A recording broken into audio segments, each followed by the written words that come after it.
What year is it? Happy New Year! Well, I guess we sort of like do our year-end reviews by the Lunar New Year calendar. So, Right. yeah, there it that is. makes sense. It does. The Oscars. The Oscars calendar. Send me a red packet. I'm not married yet. Me too. Give me some money. Thank you. Put my phone number up. People can give me money. For a good podcast call. I accept PayPal. Cash App, PayPal, Bitcoin, do whatever, man. Ben's only accepting Dogecoin. Are we seriously starting out this episode begging for money?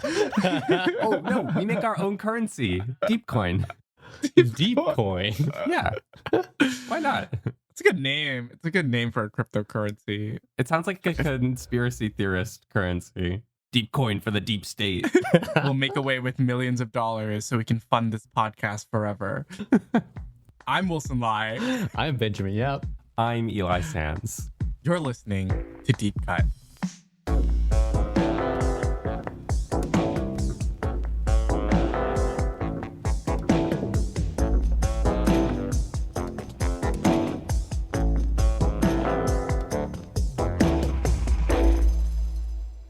On Deep Cut, when we're not starting our own cryptocurrency, we usually compare our director's most popular film with a personal favorite chosen by one of us. But once a year, on a very special time of the year, we discuss the movies, films, and motion pictures of yesteryear.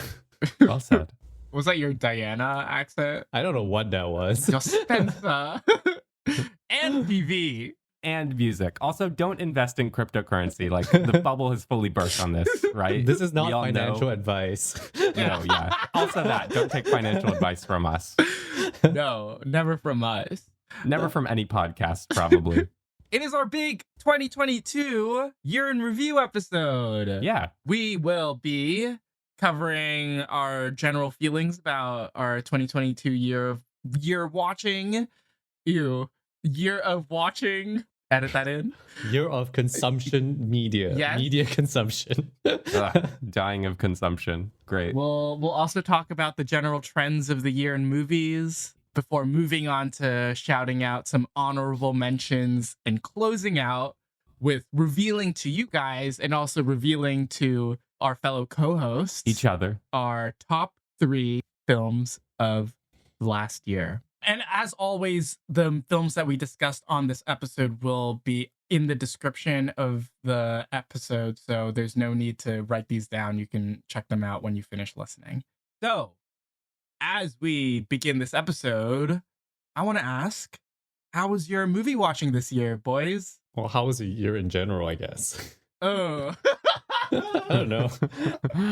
Me, it was a pretty good year of watching movies, I think, in terms of like the amount that I was watching. This was the year that I attended the Singapore International Film Festival, which was, I think, the first in-person edition since COVID hit. So this was actually quite recent. This was in December of 2022. And while I was at the festival, I was also doing the Youth Critics program, which was a good time. I've written 2 articles for an upcoming publication. I do not know when it comes out. Hopefully in February, which is when this podcast comes out. Ooh. Hopefully we can drop a link in the description. Mm-hmm. Made some money. Yeah. 'Cause I won an won the- award. Yeah. Won the Youth Critic Award for one of the articles that I wrote.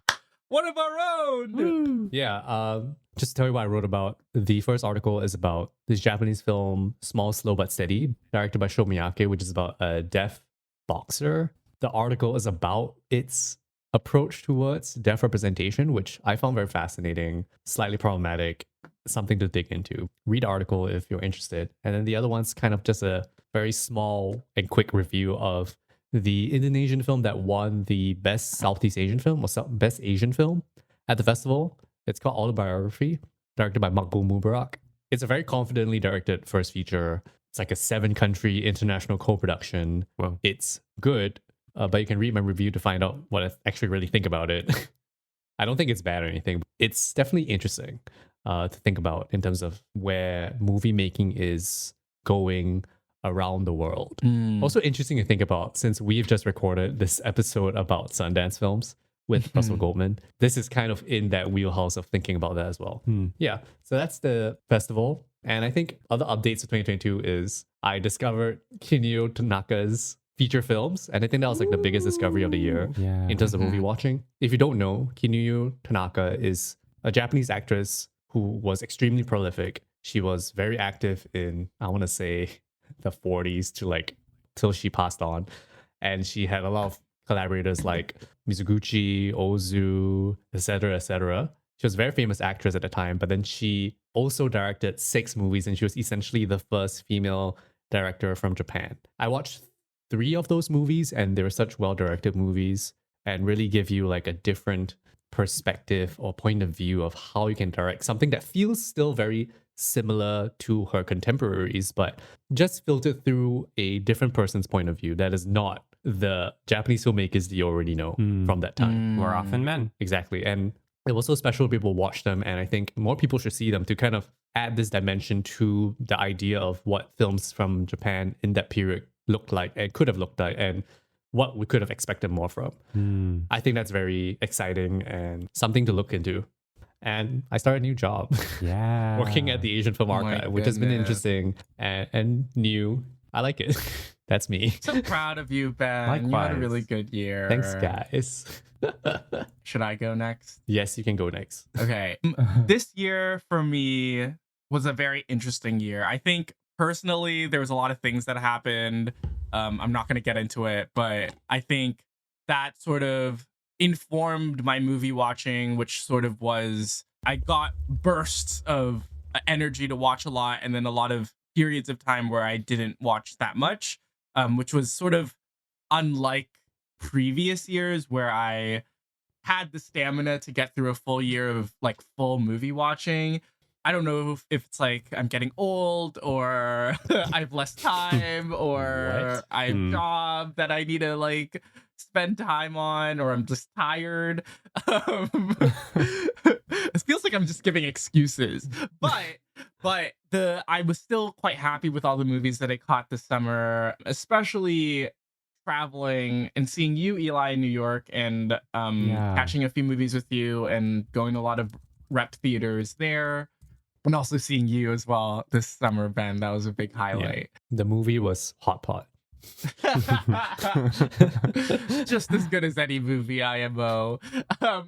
Which you ate together in the airport in Singapore briefly, right? Yes, Yeah. yes. Thanks for giving the context to that Yeah. little joke. Non sequitur joke. But there's a big part of me, like being in New York and going to all the rep screenings there, was a part of me that really missed having that being so accessible, and just like every day having the chance to just watch an incredible film. Whereas here in Hong Kong, our rep screenings are sort of few and far between. And when it's sort of like a dead month for movie releases, it's really a dead month for me going to the movies.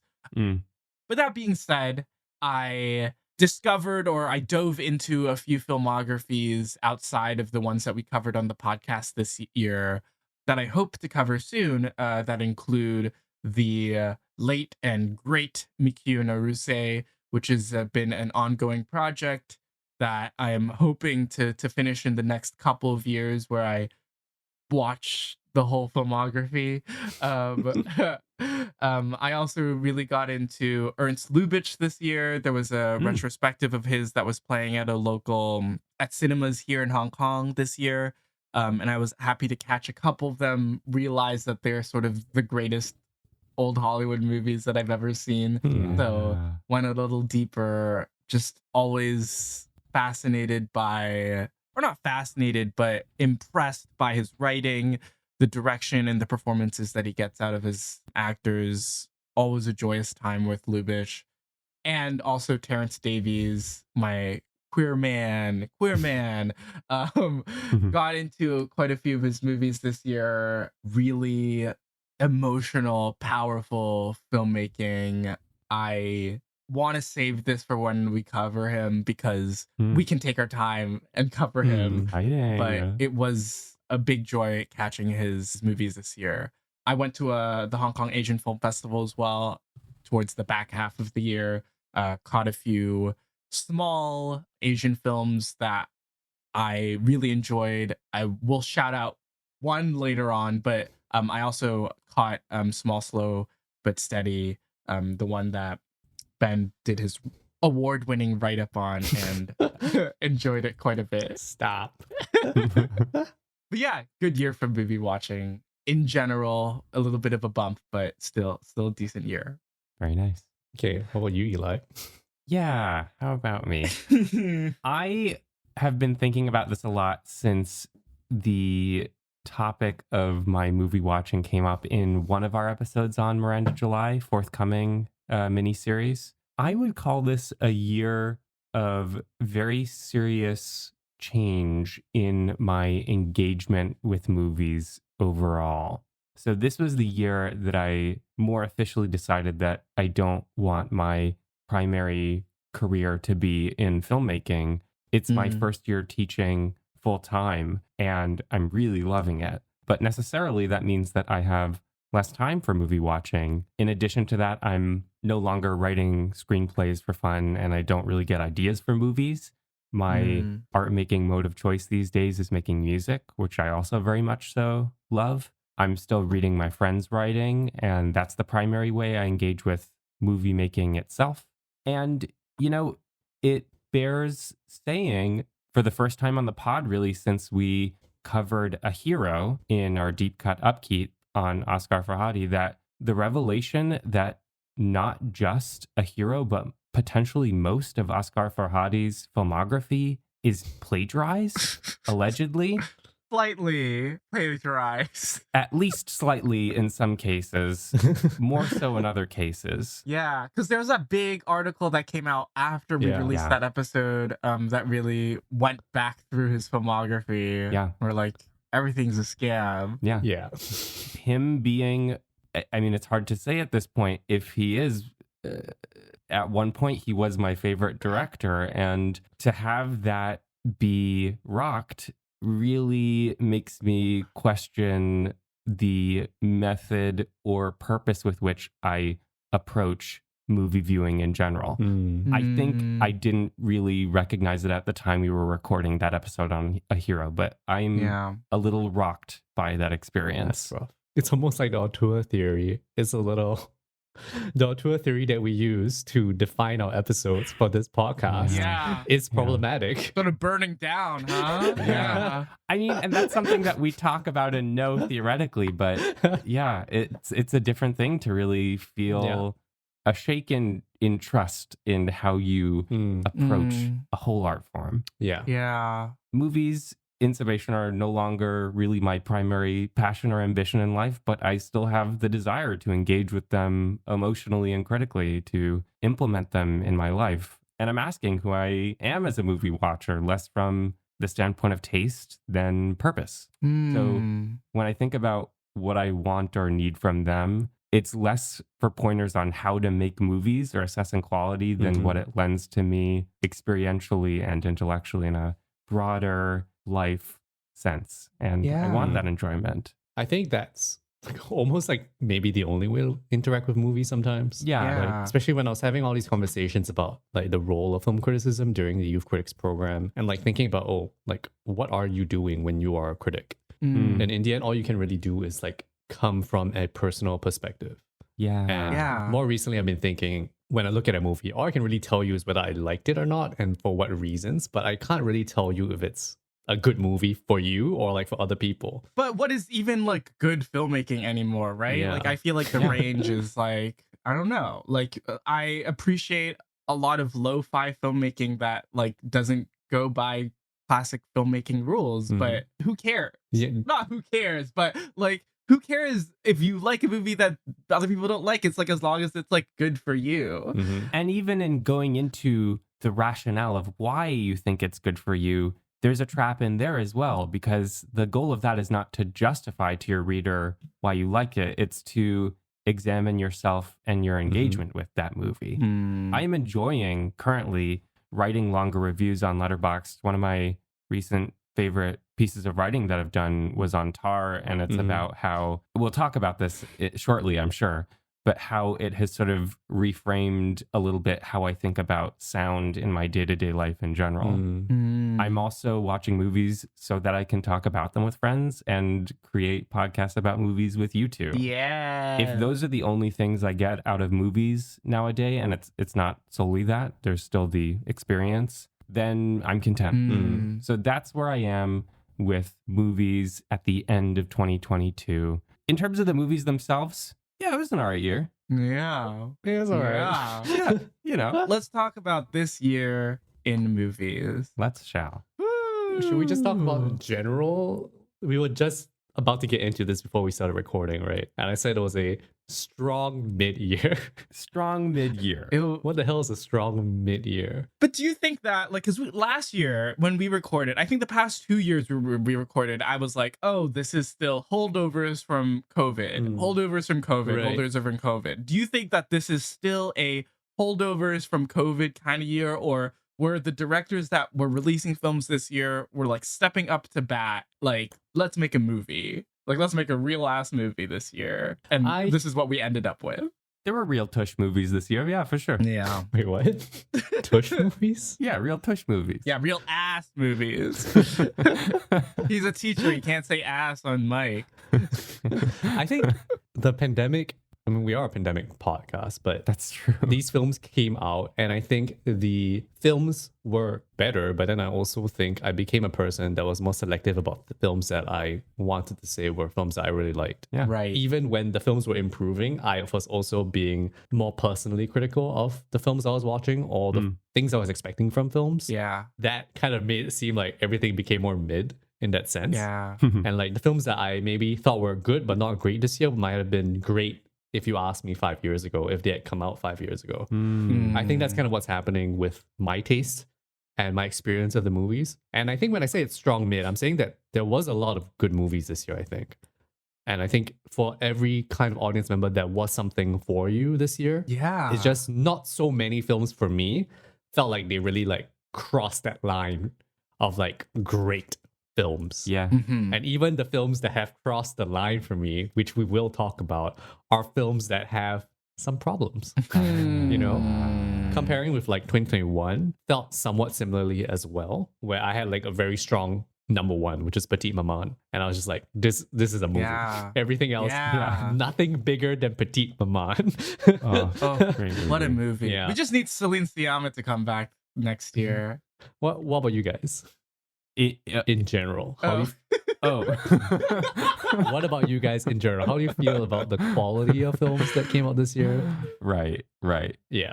Yeah, I think I would agree that there were a lot of really good ones. As with last year, my favorite things came about from taking a little risk and trying to watch something that I either knew very little about or to which not a lot of attention was being paid by the whatever you want to call it, general viewing public, blah, blah. Mhm. But I would say that there were also surprises in the big movies of the year. There are some really big movies that I genuinely loved. And again, I know we're teeing up a lot, but we will talk about that in a moment.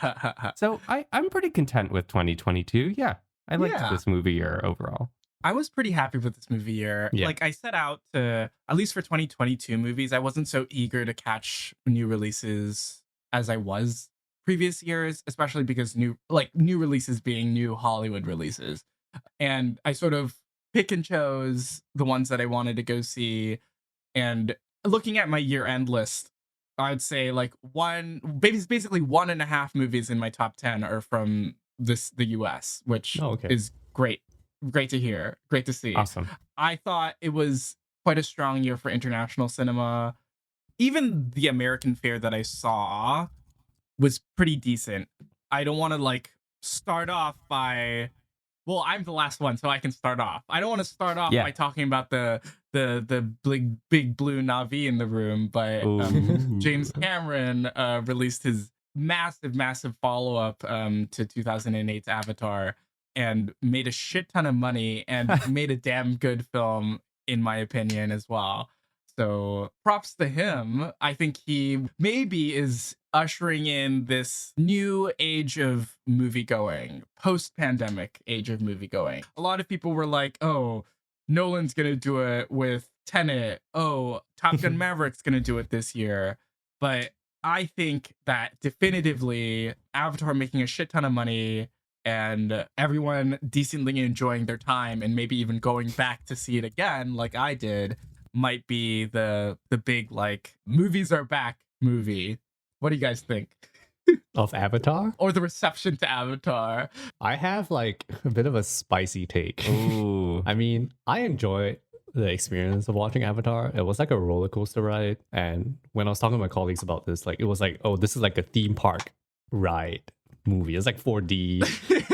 Lose 1D, it's just 3D, right? It's like a 4D Yes. amusement park ride. Yes. And it's well made. It looks incredible. Obviously, the tech going on is great. Pandora is such a nice place to look at It sure is. as something that's completely CG. But Hush. Oh, here it comes. Here it comes. the storytelling is so simplistic that I cannot deal with it. What? And I'm pushing back against people defending James Cameron's extremely simple storytelling. And I'm just confused because I don't know why so many people are defending one of the richest filmmakers of all time. And like, he doesn't need it. It is He doesn't funny need, how he doesn't need defending, but that's So like many people are jumping in, and I'm like, why? Why is this the person that you need to defend? And then I'm seeing them attacking much smaller filmmakers for their successes, and I'm like, Yeah. Avatar made $2 billion, and this is a man that you want to defend so hard. I'm like, okay, chill the fuck out.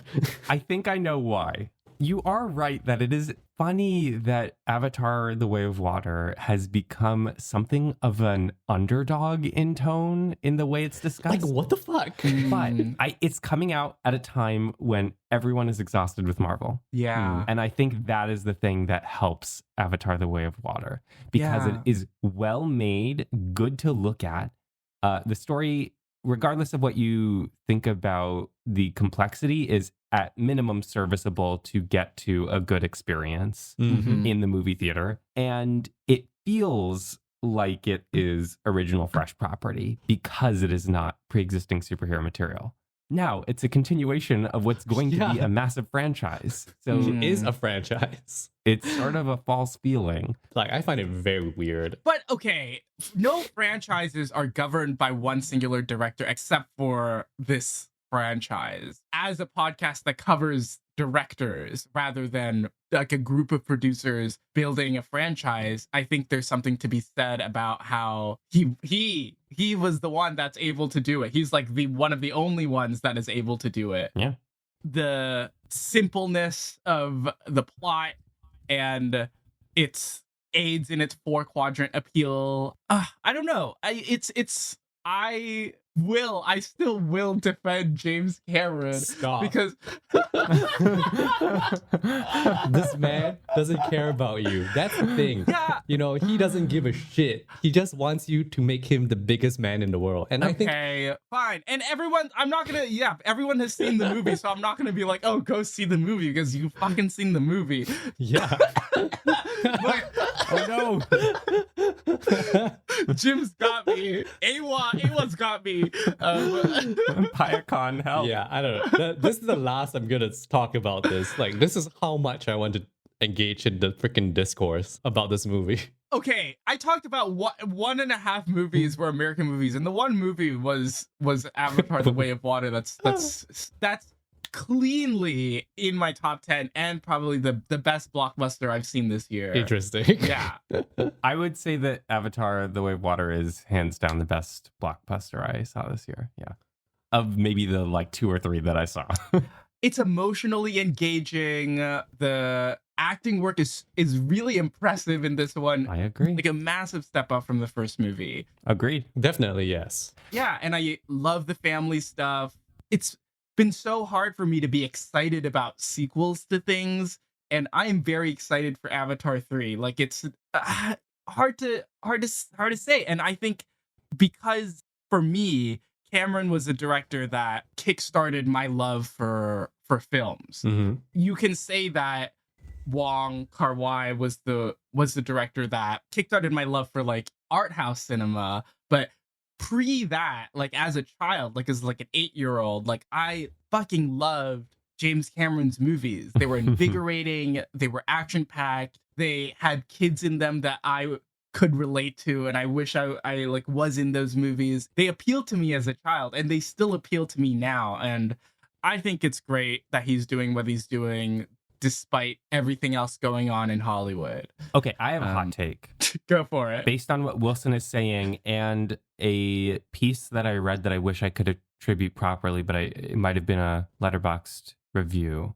I think that James Cameron is one of the great children's filmmakers in that he conveys childlike perspective, and there is a very innocent angle on Avatar 2 in the way that it views good and evil, but that allows for some complexity in terms of identity, what forms a family unit, how does a family integrate with a broader community, and also in that it allows a lot of danger into the experience in ways that a lot of children's media do not. There are real life and death stakes here in a way that respects the seriousness with which children view the world. They know that the world is dangerous, and I don't think a lot of children's media allows for that danger. Interesting. Yeah. Now, there are also a lot of really basic and potentially troubling, simple signifiers of native and indigenous cultures that get thrown into this movie. Yes. I don't really think there's too much of a way around that. No. But what it gets to from there about those themes on family units and the nuances of those kind of bonds, I find worthwhile in this movie and actually thematically rich. Great. I disagree. Let's pit them against the Marvel movies that came out this year, because I'm sure we have to like touch on Yeah, them. but the Marvel movies are not good in general. They were shit. Yeah. They were shit. It's going down the drain this year. It's really going down the drain, in my opinion, as someone who once loved these movies. The year the world realized that we're not getting Taika Waititi back, we're not getting another Hunt for the Wilder People, we're not going back to Boy, it's done. I think my resistance to the embrace of Avatar is that we are embracing the serviceable in relation to the bad. Ah, interesting. It's not serviceable. And I'm just like, that's kind of it. You just said the story was serviceable, Wilson. I said that's- at minimum serviceable, whether or not you view the screenplay itself as quality. Like, I disagree that it's nuanced about family. If you were to take out Awa from the story, it is extremely stereotypical or like extremely archetypal. Yeah. And not that that's actually a problem necessarily, but I think there is still a better version of that it could have been done. You know what I mean? Like, yes, it looks great. Yes, all these pieces are enough. I just think actually the execution of the story can still be better. And that's a thing that I'm asking from Cameron. Like, I think if he were to make the execution of that same story just slightly more thought out, slightly more, I don't know, finessed, that this would really, really be good. But now it's just kind of like, okay, it's fine. You know what I mean? And that's kind of where I'm at. Like, I still don't think it's a bad movie. I'm just like, it's fine. That makes sense. Okay. We're at where we're at. Yeah. This is where we're starting. Stalemate. We can all agree Piacon is our best friend. I guess the best Marvel movie that came out this year was Wakanda Forever, which is Ryan Coogler's follow-up Also, to... Blue People. Yeah, also Blue People. Which is really funny when I was like, whoa, wait, this is Avatar 2? I don't have much to say about it. It was fine. I didn't see it. Like, I'm glad Bassett's getting a nomination. She's probably going to win for it, which is going to be crazy. Yeah. Which would be crazy for Marvel, honestly. And Angela Bassett. She's not one, right? Yeah. Yes. I think right. this is going to be her first. But to win for this. Yeah, that's in the bag for sure. Yoink. But yeah, good for Angela Bassett. Yeah. I hope they stop making Marvel movies. Let's move on to the next trend. Yeah. We had a lot of Eat the Rich movies and TV shows this year. For better or for worse. These are the ones I listed. Glass Onion, The Menu, Triangle Sadness, and The White Lotus. I'm not sure if there are others. There might be. I mean, the Batman flirted with being an Eat the Rich movie, but then ultimately backed off from it. Batman cannot be an Eat the Rich movie. He's Batman. Exactly. Can't eat himself. Or can he? Anyway, have you all seen many of these or? I've only seen Glass Onion and The White Lotus out of these. I've only seen Glass Onion. The two that I saw, I thought they were fine. I like this season of The White Lotus. I just feel like they are eat the rich kind of movies, but they're not really like eating the rich kind of movies because they're sort of made by rich people. Yeah. And I think there's like I can't like shit on them that much. Like it's like I think it always gets to a certain like there's a fault. Like it comes up to a point. I just wanted more. I just wanted them to try more. I wanted Ryan Johnson to really go full ham on Ed Norton's character. Like it's a little disappointing because you sort of know what you're getting into at the start of the film, but then the payoff isn't as glorious as you want it to be. But I guess it's fine that these movies are heading in this direction. I'm hoping for someone to be a little ballsier. I wonder if Ostland really went there with the movie or the menu really went there. I mean, okay, first of all 4 of these titles I dropped, they're all set on islands, which is funny. That is funny. Good point. Good It's point. like, why? That's interesting that they do that. And I'm sure there's a reason for it. And I don't think we have time to investigate how that happened in the writing of all these things. Maybe they had to silo the rich people so that they can just make fun of them in just like a group.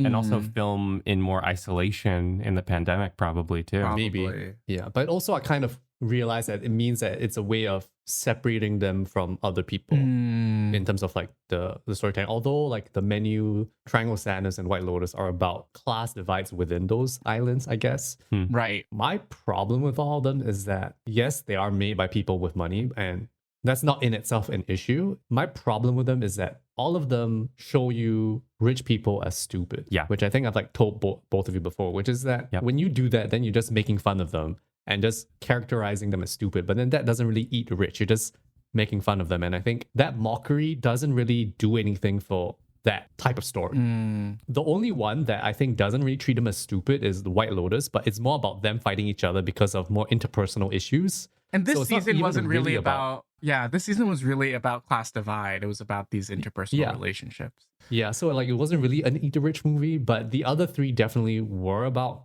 the stupidity of rich people, which I just don't think makes sense. Like, how do you think they got that rich? They can't be that stupid. The film that I mentioned to both of you before that makes sense of this is Parasite. And in Parasite, they might be ignorant. They might be slightly silly, but they're not stupid. Yep. And they always protect their own. It doesn't shy away from the cruelty of that ambivalence. These 3 movies they don't do that. The Menu, I think, officially the worst movie I saw in 2022 because of just how stupid it was. In a year when you saw Jurassic World Dominion. Yeah, like honestly, kind of crazy. Jesus. Triangle Sadness is also one of the movies that I really disliked. And I think a lot of people liked it because they thought, this is just like a good time making fun of them. But I really didn't find it very funny. The first act, I think, is like interesting. And the second 2 acts just kind of are like a extremely long joke that is not funny to me. Yeah. I hear a lot of people raving about Dolly DeLeon's performance in the film. Who is he? Sorry. She is the person who is the crewmate and then takes over the island. Oh, yes, right. Spoilers. I think. I haven't seen it. It was okay. It was okay. The way the film ends is not great. Yeah. Those are my thoughts. The other thing that making these movies about stupid rich people does links back to what Wilson said about a cap on how incisive these movies can be, which is that by making the character stupid, it makes it more about individual fault than it does about the rot in the system of wealth overall. Yeah. And again, as Ben is saying, Parasite points to an across the board apathy and selfishness that is more to the point and cuts deeper. Glass Onion, though, I will borrow from critic and former classmate of ours, Claire Schaefer, whose writing you can find all over the internet, including Rolling Stone, New York Times, great writer. In her Letterboxd review of Glass Onion, I liked this idea she put forward, which was that Glass Onion does a good job of portraying how rich people attract people into their sphere of influence with the privileges that they offer. And showing how that works within the friend group of Glass Onion, I think is maybe the most insightful or compelling aspect of that movie. Mhm. Though it is also entertaining, baseline. It is an entertaining movie. Yes. Yeah. I guess the other interesting thing that I think they all borrow from Parasite as well is like they all have a bit of a twist, I think, where they always bring it in where like, oh, you know, the working class can just be as bad as the upper class. There's nothing wrong with that twist, but I think it's about the treatment of that. And I think Parasite still does that better in terms of how desperate you get Right. Yeah. when you are in a working class situation. These films they're not nuanced in the way that they approach or like No. do with that. It's like a wink, wink kind of thing. It's like, oh, you know, they can be bad too. It's not just the rich people. And I think that's a bit of a dumb take on that. Yeah. What about Ambulance? Wait, what? They're just trying to steal money from a bank. Isn't that eating the rich? I don't know. I've not seen that, but Okay. I don't know. Cut it out. Cut it out. Cut it out. That movie is about drone shots. No, I haven't seen it. I shouldn't say that. Damn good action movie though. Definitely check it out if you haven't. Like Bay at his finest. Also, Yahya Abdul-Mateen and Jake Gyllenhaal are both great. As brothers. It's so good. Okay, let's move on. Next trend before this goes on for way too long. Stop motion. We got Marcel the Shell this year, which is a totally delightful movie I agree. that made me cry a bunch. We also got Pinocchio from Guillermo del Toro, which I have not yet watched, but I'm excited to watch. It's nice to see that whether through internet influence or through a director throwing their weight behind it, stop motion is still alive and well. It's a totally delightful art form that if you're a listener to the show, you'll know that I have a special proclivity for. Yes. It's just nice to see it continue in unique ways. Marcel the Shell does something that I still cannot wrap my head around, which is that they are using what is clearly daylight on set to light stop motion shots. I can answer your question, Eli, because I searched it up. Oh, please do. Yeah. They filmed the film 3 times. What? Essentially, all the stop motion was done in studio Okay. and then composited onto live action footage, which means that they shot the film live action without Marcel's presence in the shot. Whoa. They shot it essentially missing its main character and all the live action stuff. And then they shot the stop motion in studio, matching the lighting in studio with the lighting in that real life shot, and then compositing those characters into that live action shot, which means that the like Dean Fleischer camp was just talking to nothing for most of the movie, which is like pretty great. The seamlessness of that compositing is very well done. Totally. Wow. Yeah, and Thank you for enlightening me. I can't remember why it was 3 times. I remember distinctly it being 3 times, but I'm not sure why. I'm just thinking about how intense that process is and the amount of planning you have to do to shoot the live action and then make sure that you know exactly what the imaginary character is moving and doing in the shot. That's hard. That requires a lot of nickel wizardry and like planning. Yeah. Wow. Yeah. And just a totally sweet, direct movie. Very sweet. I liked it a lot too. It reminds me a lot of like kids cartoons I love. And like, yes, like the so-called message is like very simple, but you know, it's done so well and you feel it and it makes you feel emotions at the end of it. Yeah. And it's kind. Yeah, exactly. It's a kind movie. Love that. Yeah. That's all. I talked about it on my summer roundup, but probably is not as warm on it as you two are. I thought it was quite slight. And I thought it was too short. And Oh yeah. It's minor, but great. That's how I feel. not enough for me. But what's there is good. I just wanted a lot. I was going in wanting a lot more and I still wanted more. But that's not a bad thing to say about a movie. Like just give me more of it. Yeah. Like I didn't have enough. Maybe there'll be a sequel. Marcel the Shell with 2 shoes on. Okay. I guess the last big theme we're going to cover is our big nostalgia memory movies. So a lot of directors going back to their childhoods, envisioning that. Something that my dear Terrence Davies knocked out of the park years ago, and none of them had to do anything to, like, I don't care about your stories. He did it better. He's been doing it for a long time, honestly. Yes. And Nobuhiko Obayashi does that in his whole filmography. So glad these American directors are catching up and British directors. My favorite term for this autobiographical mode of movie that has proliferated so much lately comes from another former classmate of ours, Keith Christian. Side note, Keith has a new podcast which he co-hosts with our other former classmate, Ezra Scott Henning. They're both brilliant guys, and it's a really fun, energetic and insightful show. Highly recommend you listen to that as well. Anyway, Keith dubbed this style of autobiographical filmmaking me and the world movies. I like that term because it sort of implies an origin story of worldview or sensibility that appears in other works from those directors. To add to that list from this year, it was The Fabelmans, it was Armageddon Time, a small picture that I loved, and I'll go into in a moment, called The Cathedral.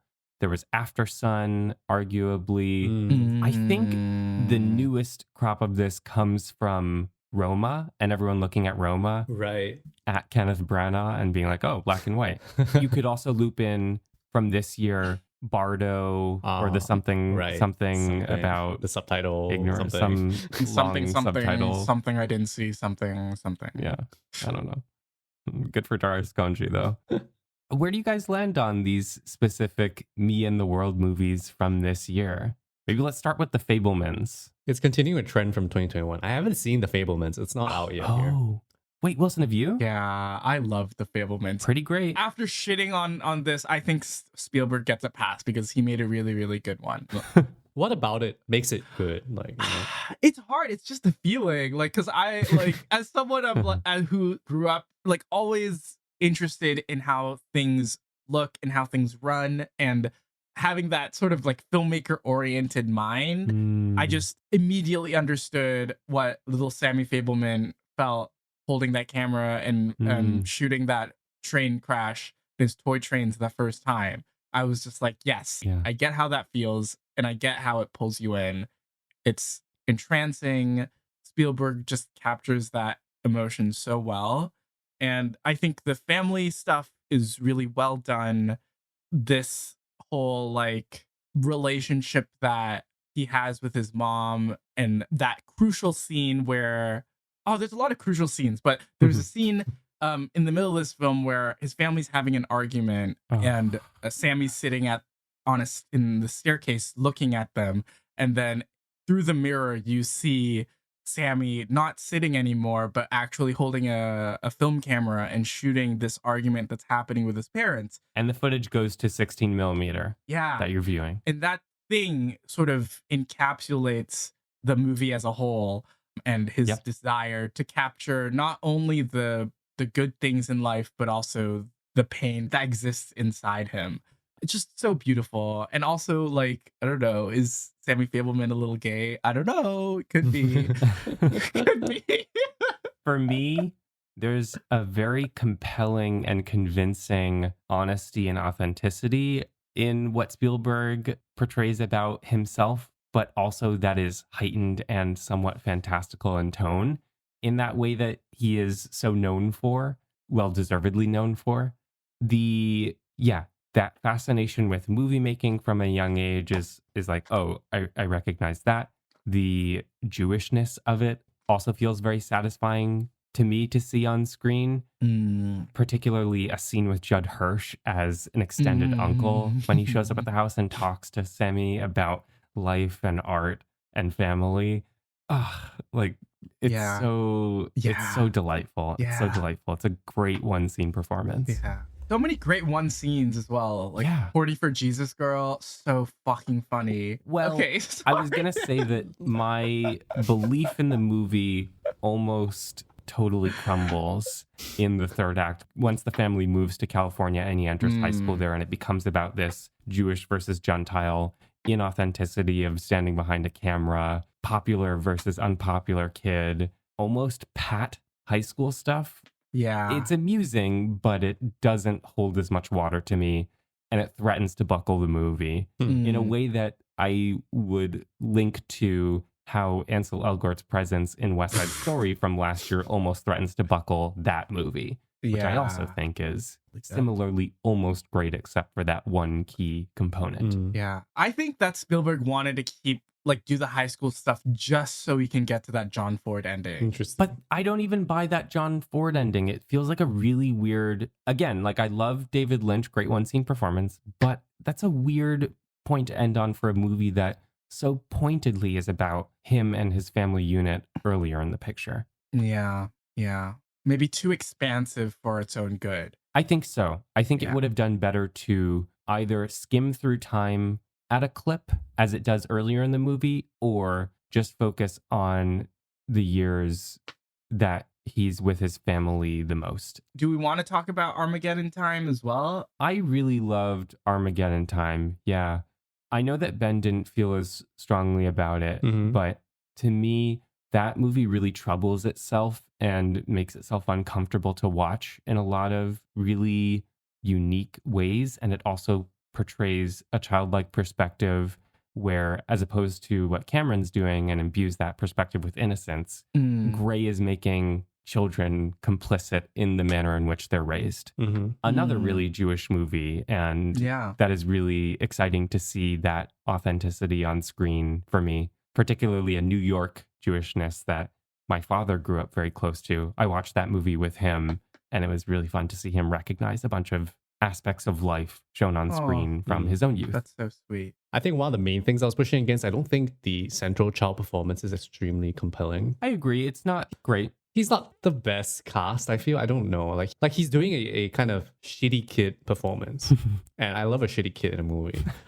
But he's just not extremely compelling in that role. His screen presence is just not strong enough. I'm not to dunk on this kid. He's a kid. But I just, in the context of the movie, it's just not working for me. I think the conclusion it draws about white privilege and the way that he learns and contends with his privilege feels a little diminishing for the person that has to fall for him to learn that lesson. Yeah. Who is a person of color. And it just feels a little bit, I don't really have a good argument for why, but it just doesn't feel right somehow. Yeah. My perhaps overly generous argument on that ending is that you're supposed to feel uncomfortable with the notes of resolution that it ends on. Still say ending.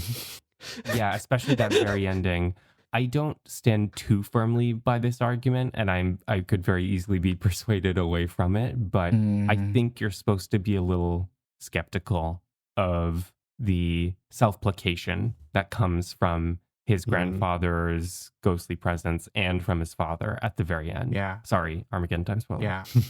I also had a similar issue with the movie, especially with the way the friend of the kid, the black kid in it, was portrayed prior to all the serious stuff that happens at the third act of the film, because I feel like when he is making a movie that is so concerned about white privilege and that being the ultimate big lesson learned at the end of it, I don't think he really covered it to a full extent. He pulls his punches a little bit, I feel. Yeah, he pulls his punches a little bit, and then I also feel like this was sort of him patting himself on the back and being like, yeah, I did it. I made a movie about race. Good for me. I think he's trying to exhume something.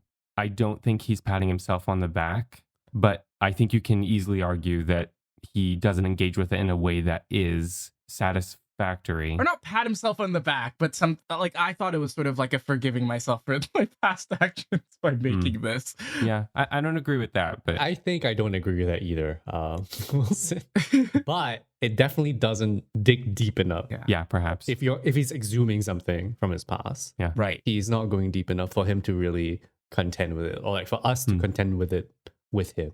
Yeah. Right. He can be such a shitty kid, and like he can be even shittier. Really can. And like we can see more of like how the parents enable that, or like his context enables that, and how blind he is to that. I think there's just so much more. Now it just feels a little bit rudimentary in terms of how he engages with it. Yeah, but I see the intention, so I'm not like fully condemning it, but I see what he's trying to do. It's just not doing it for me. Yeah. Last nostalgia movie that I want to quickly throw out there because it deserves more attention is The Cathedral from Ricky Dambrosh. He's made a couple movies before this I haven't seen, but this is up on Mubi. It's a quick watch, and the style of it is really unique. It's about his childhood growing up across the 80s, 90s, and early thousands. I think I can best describe this by saying it's almost a very architectural, geometric, symmetrical movie in its construction on multiple levels, in terms of like camera placement, in terms of how people are filmed, in terms of performance, I think you could argue. But it's very unique, and it builds in archival footage in a way that contextualizes itself very purposefully and reminded me of Shohei Imamura's history of post-war Japan as told by a bar hostess. I really love these low-key, personal, lowercase h history movies that span multiple decades. It's a special movie, really special. Almost in my top 3 for sure. This sounds like such an Eli movie. Yeah, it really It is. does. I'll admit. All right, I think that's all the trends we wanted to cover. Yeah, Let's- we don't need to talk about Sight and Sound, right? No. Nah. Bye-bye. Let's push on. Yeah. Okay. Let's talk about some of the big movies of the year that All the everyone. movies that are getting the most buzz or like hitting the more famous than us critics top 10 lists. the discourse movies, if you will. Yeah. Yes. Okay. Banshees of Inisherin. Which you just saw. This was the last movie I saw before. I saw it 2 days ago. Very lovely. Great performances all around. I think this is a really tight script, simple story. Read more about it on my Letterboxd. Yeah, I thought it was a good time. I think definitely like a late stage McDonough kind of feel, low key. I'm interested in the context of it being kind of an allegory of the Irish Civil War. And I don't know how much it matters. And I think the biggest criticisms of it are about what that allegory is trying to say. I have no idea the context. I don't know what it's trying to say. I kind of enjoy it from a very surface level about this friendship that's kind of being ripped apart for extremely petty reasons. Yeah. I really chuckled through the entire film. Like they're just saying nothing and I was like laughing. It's just like that kind of deadpan humor that McDonough has always been good at and I think has not been better at since In Bruges. Yeah. I don't think he's really hit this kind of high since In Bruges. Great movie. Feckin'. Banshee. Feckin' Banshees.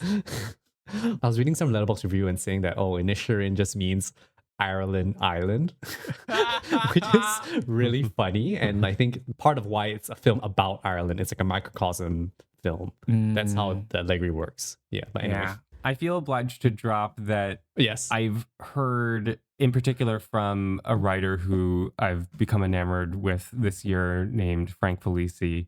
In his Letterboxd review, he writes that this movie gets the conflicts in Ireland and the UK pretty backwards. I don't know more than that, but that take did deter me from prioritizing that movie this year. I do like McDonough.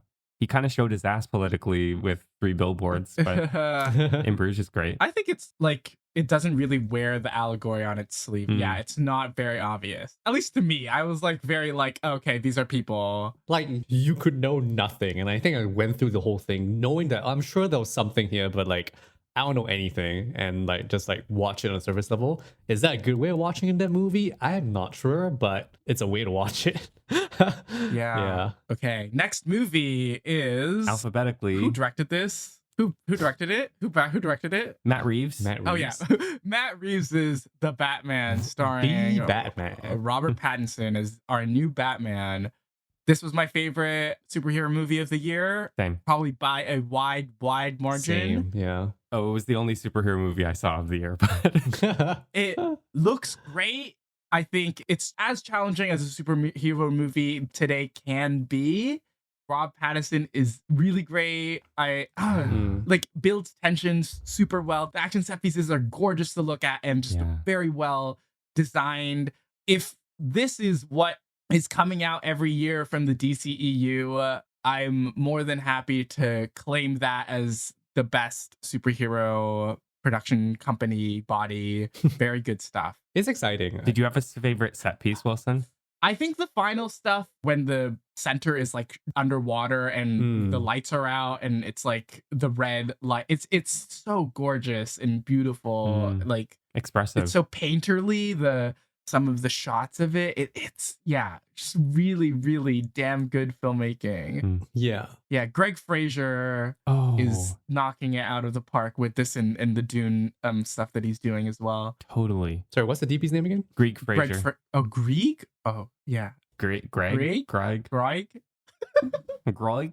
Fraser. What? Greg Fraser? Greg Fraser. He is Australian, Fraser. right? Yeah, it's Australian. Wait, maybe not. Yeah, he is. He is Australian. Yeah. Oh, cool. I mean, I agree. I think it's one of the better looking superhero movies that I've have been made in recent years. And I think the thing I talked about in our Zack Snyder Justice League episode was that I just wanted a extremely serious movie, grimdark all the way. You got it. This shit is it, man. This is what I want. That's what you got. You asked and they delivered. It, I think, tells me I'm right. That this is what we should have wanted this whole time. And I think there's like this like corny genuineness to that seriousness, but you just got to commit to it. You just have to commit to it. And even if it's like slightly like, if you take it out of context, it's just kind of funny. Sure. But when you're within the universe of this, you can just like get on the ride and just like believe in this kind of grimdark version of the Batman and like how serious he is, how emo he is. I just like that. It doesn't undercut itself. Exactly. The world is very consistent. Yes, it is. And it's really scary. I think my favorite set piece is the funeral in which the district attorney is forced to drive a car into the procession. That's upsetting and really pretty dark. Yeah. I think politically, as I mentioned, this movie toes the line up to challenging Bruce's wealth and or perhaps lack of politics, very pointed lack of politics in the movie, but it doesn't cross that line. But I give it points for trying to. Well, I think I view it as what you said about how this is as close as we're going to get in a superhero movie to this kind of thing. Yeah. Next thing. Okay. Yes. Deep water, deep water, deep water, deep water, deep water, deep water, deep water, deep water. Tell us more. Ben Affleck, Ana de Armas. Everyone, all of you, you're all wrong about Deep Water. This movie is smart. It knows what it's doing. It's a load of fun. It's hilarious, and it knows it. It's in on the joke. It is such a good erotic thriller, and it really has America's number right now. Adrian Lyne is back, and no one recognized it. I cannot believe this movie got swept under the rug. That's all I have to say. It's great. Watch it. It's so much fun. Will do. I have not seen it. No idea. It's so good. Eli's probably right. He is probably right. Thank you. Yeah, there's a lot of big movies that I didn't see this year. But It's not a big movie. Well, this one got totally dropped on Hulu and dunked on by a few people, and then it went away. Shameful. But I'm carrying the flag. Yeah, carry the flame of Deep Water. Okay. All right. Jordan Peele's newest, Nope. Yeah. Very good.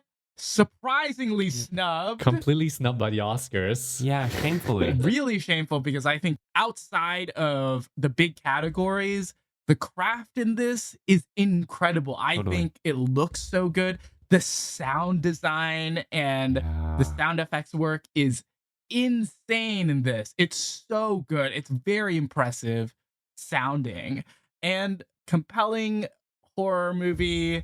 I went in being like, oh, this is gonna rock my shit. Like, it's gonna be so scary. But like, it was scary, but I think it is more a movie about these family bonds and capturing a spectacle. Yeah. Movie making. I was underwhelmed by it, but I still respect it for a very novel approach to a monster movie. Yeah. Because essentially it's a monster movie about taking a picture. Not about killing a monster, but taking a picture. And I think no one has made an adaptation of Pokemon Snap yet, so I don't think that that's a thing. So this is the first of its kind, so great. Like, maybe the closest, is that a Bigfoot movie? I guess that's kind of like a Bigfoot movie. I don't know.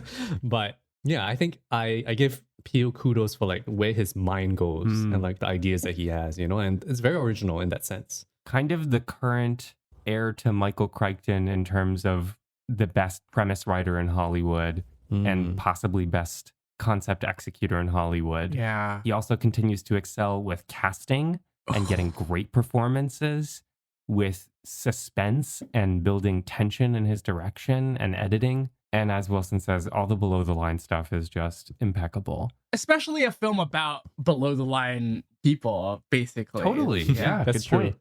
I also think that the Gordy sequence is probably my favorite scene of the year from a new movie. It's just so unnerving and captures everything that the movie is trying to do thematically in that one bubble.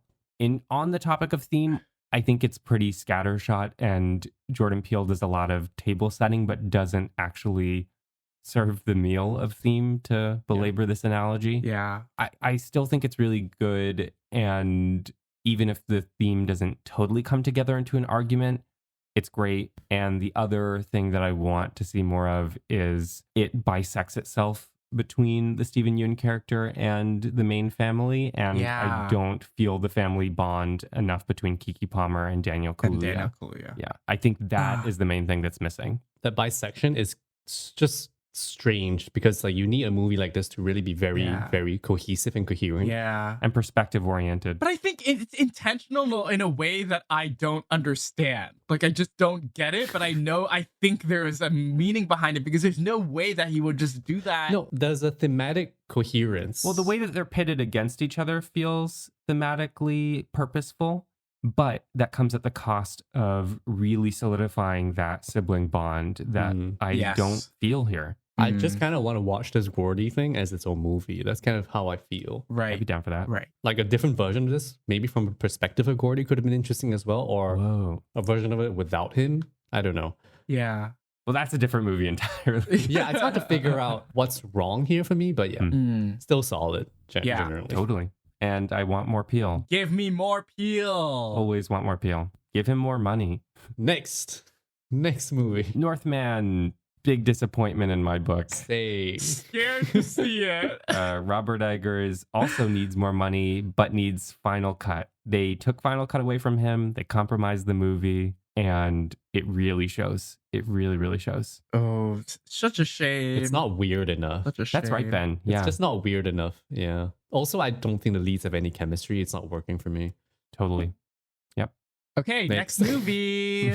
The The Tar. Tar. Oh boy, cracking knuckles. Toddy This failed. is the last film I saw for 2022. Saw it late last night. I was underwhelmed, guys. And I was like ready to love this. I love Kate Blanchett. I am so on the opposite side of what people seem to like about this and also what Field seems to want to do with it. Very confusing. I was very confused to my response to it. And throughout what I thought was a very long runtime, was investigating as I was watching why I did not really like it.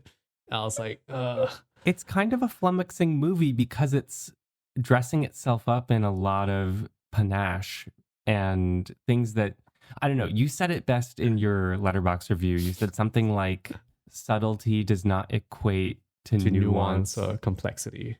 Yeah. Yeah. I don't know. Like, I don't see what people are seeing in this. And like, yeah, it's a subtle movie. Yeah, he's not doing a blockbuster. He's not doing like a simple, straightforward character study that you would expect. It's like a fake biopic, but it's not made like a fake biopic. But I was not even especially enthralled by the Blanchett performance. Oh. And that's just something I can't tell you why. I just like, I was not. And I think part of that was, I think she was a bit underserved by the cinematography of this. The way that he frames her and the choices that he makes with the camera doesn't help the performance. Because this is a film about something very subtle, but he doesn't get you close enough to capture the subtlety in what's going on with Tar. And the times that he chooses to be like, here is it big, are not that interesting to me. So I don't know. This is a conversation I don't know how to have, considering the immensely positive critical reception it's got. And I'm just like in the middle here. I just find it strange. I also find it hard to fully wrap my head around. There are some things about it, though, that I come away with really appreciating. I mentioned earlier that this movie's very deliberate use of sound and impeccable craft with sound got me thinking in just my day-to-day life about all the different sounds that I'm hearing during the day. And if a movie can stick with me in that kind of way, I am grateful for it. Yeah. One thing that someone said, this might have been Fran Hoffner who said this. I'm citing a lot of people in our episode today. I have no original ideas. I believe Fran said there are 3 movies within Tar. And I think it's to its detriment. There's the biopic, there's the cancel movie, and there's the horror movie. I think the horror movie doesn't work here. I agree. Things going bump in the night, the scene with the dog, I buy that stuff the least. Yeah. And I don't really know what its function is, and he doesn't want to engage with it. He leaves it extremely open-ended, and I don't like it when films obfuscate for the sake of just not telling you. And I'm like, then why did you tell me anything in the first place? Just don't tell me.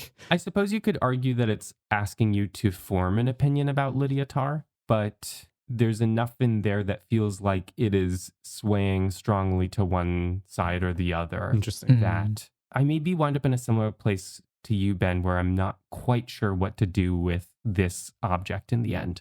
I don't know if the film has anything to say about Tar. Maybe not. Maybe it does, but is it really just a film that's like open-ended, make your own opinion, which I'm like always a bit suspicious of, because what do you mean you don't have an opinion on this? Of course you have an opinion on this. Tell me your opinion and then let me contend with it. Because I mean, even subtextually, there obviously it has an opinion about Tar. Yeah. Or abuses of power in general. Yeah. Of course, no one's gonna be like, yeah, make your own opinion about whether that's good or bad. Like, of course it's bad. It's bad, but I guess it's asking, do you still feel pity or Maybe. cringe or what have you? Yeah. I don't know. Like, it's framed in a very strange way. I don't know. Tough Yeah. nut to crack. Still excited to catch it. You should watch Definitely it. still worth watching. Yeah. I didn't have enough time last night. I thought that was going to be the one that I hit yesterday, but It's long. I saw the runtime and I was like, I'm Yeah. scared. I felt it. During the moments, especially the start where it was like a bit more quiet sometimes. I was just like listening to all the popcorn around me. It takes a while to reveal what the game of the movie is.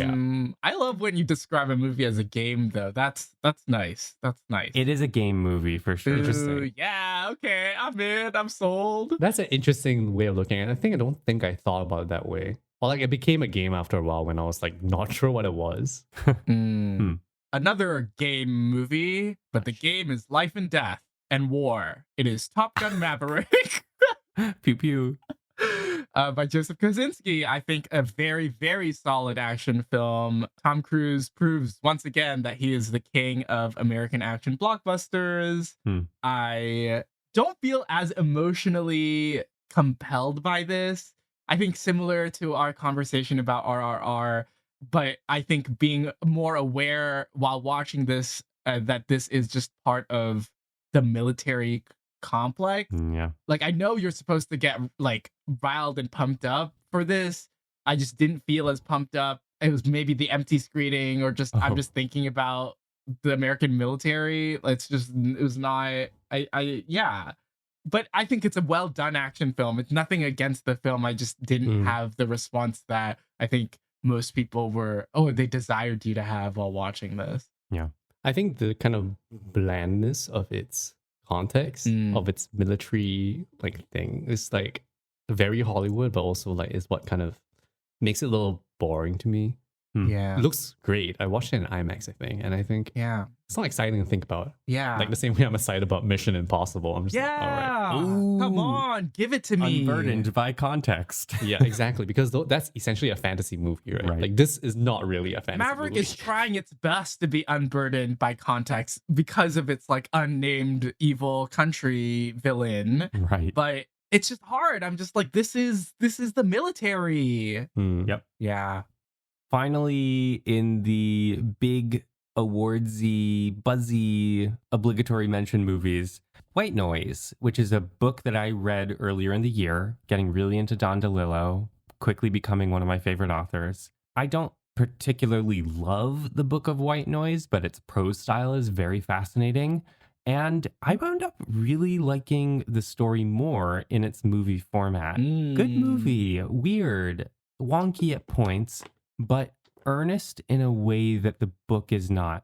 I also totally see what people are not responding to in the movie. I don't begrudge any disfavorable opinions on White Noise, but I enjoyed it. Yeah, I did enjoy it. I'm excited to watch it because I always feel like I land on the more warmer side than most people when receiving a Baumbach picture.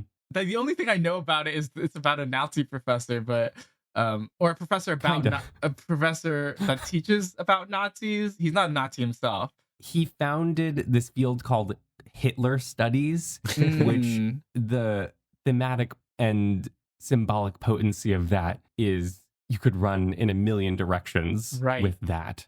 Right. Fascinating. Yeah. Okay. Good movie. Cool. I will. I'm still excited to watch it. I still like Baumbach in general. And Driver is always compelling to watch. The way he moves his body is so specific to each movie he's in and each character he's performing. he moves with such grace. Greta Gerwig, I have to mention, also gives the performance of the movie. She is so specific and expands on her character in ways that I don't feel exist in the book. Really earnest and full performance. Gerwig! About to take over the world. Barbie. With Barbie. I'm so excited. Excited about Barbie? What the fuck? It's kind of a ridiculous statement. Okay, movies that we didn't want to talk about. Maybe we'll just cover them really quickly. Darren Aronofsky's The Whale. Did you guys see The Whale? No, I don't want to. Don't want Worst to. movie of the year for me. That it was boring. That was bland. It was disrespectful to obese people. IMO. The only saving grace there is Brendan Fraser's performance, which I am glad is getting a lot of heat behind it. But the movie itself, a dud. I don't think good performances in bad movies should get nominations. That's my hot take. I agree, though. I don't disagree. Yeah. Oops. Yeah. I didn't want to watch Bones and All because I am out on Luca Guadagnino. Oh, I think Suspiria has broken me. I'm done. Goodness. Do not want to watch. No, actually, I take that back. David Kajganish, the screenwriter that he works with from maybe Call Me By Your Name partially on, that guy wrote the first season of The Terror, which is a good season of TV. He worked on Call Me By Your Name, which is good, but they took away Merchant's screenwriting credit, which is frankly a crummy thing to do. Then they wrote Suspiria, which is a bad movie. Notoriously online, I'm known for not liking that movie. Yeah. It's my most read piece of writing. Most known for. They keep on working together. Guadagnino, find a different writing partner. Just focus on your directing, which you're good at. He's so good at it, and it shows in this film. I think it's good Guadagnino. It's not great Guadagnino. The performance I want to shout out, I don't know. Stuhlbarg? Not Stuhlbarg. Russell? Yeah, it is probably Taylor Russell because, Chalamet's great, but Russell really carries this movie, and she has to. She's really capable of doing that. I loved her in Waves, so I was waiting for like a big film break for her, and I think this is the one. It feels a little less passion-filled than other Guadagnino films, and I think that was what I severely needed there, and that's why I couldn't call it a great Guadagnino film, but it has all of his like filmmaking flares that I enjoy, so I'm glad I caught it. Bones and All also sounds like the name of a medication. Ask your doctor about Bones and All if you're experiencing cannibalistic urges. That's our sponsor spot. Yes. And back from that commercial break, we are here to talk about our honorable mentions of the year, films that nearly made our top 3 but didn't quite make our top 3, and some shout outs as well. Before we get into our personal favorites, we would like to shout out a few films from a couple of directors that we've covered on the pod previously on our ongoing series, Deep Cut Upkeep. So, we had the absolute pleasure to talk about and talk with Fred Wiseman about his newest film, A Couple. So please check those episodes out. We also had our dear friend Thanmai Lagdu back on the podcast to talk about Mani Ratnam's new film, Ponniyin Selvan Part 1. And we will have him back on this year, maybe in a couple of months, actually, to talk about Part 2 of this big historical epic finally coming to a close. I didn't know it was that soon. Yeah. It's coming very, very soon. Coming. Cool. We also got to talk with dear friend of the podcast and director Andrew Ahn about his newest film that came out on Hulu. Fire Island is the name. It is a great rom-com. Maybe even the best rom-com of the year. I don't think I saw any better rom-coms of the year. It was so funny, so gay, very lovely movie. That's the one that you should go check out if you haven't, out of those movies. Also, maybe the best shot rom-com in recent memory. So warmly filmed. Yeah. Lovely movie. Good stuff. And yeah, lots of love to Andrew as well. And upcoming upkeeps that a couple of us have seen. So please check out those episodes when we get to it. The new film by Hirokazu Koreeda, Broker is the name. And maybe a little talk about his new TV show, which I'm halfway through. Me too. Very interesting stuff. As well, the big movie that we haven't talked about yet, but we have to talk about soon. And we will, because we have, and it's not edited yet. It is RRR from SS Rajamouli, which took the Western world by storm this year. Just keep an eye out for our episode. We are diving deep into this movie. That was actually in my top 3, but dropped out after our conversation. Yeah. Sorry. Yeah. My bad.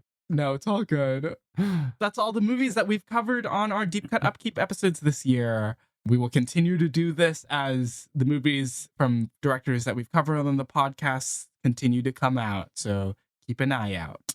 On to our honorable mention. How are we going to do this, guys? I'll go first and say that we have talked about all my honorable mentions because I saw not a ton of movies this year. Which is great. That's fine. It's really, really good. But I'll double underline The Cathedral, Armageddon Time, Avatar The Way of Water, Marcel the Shell, Deep Water, and I'll also throw a bone to White Noise. Really good. Okay, I think I'm gonna start. So with my honorable mentions, I've sort of grouped them around a few categories to make them easier to talk about. And the first category I'm gonna touch on is The Kids Are All Right. These are 2 movies. Mabel Chung's documentary that has only been released in Hong Kong, but hopefully will have a more wider release, called To My 19-Year-Old Self.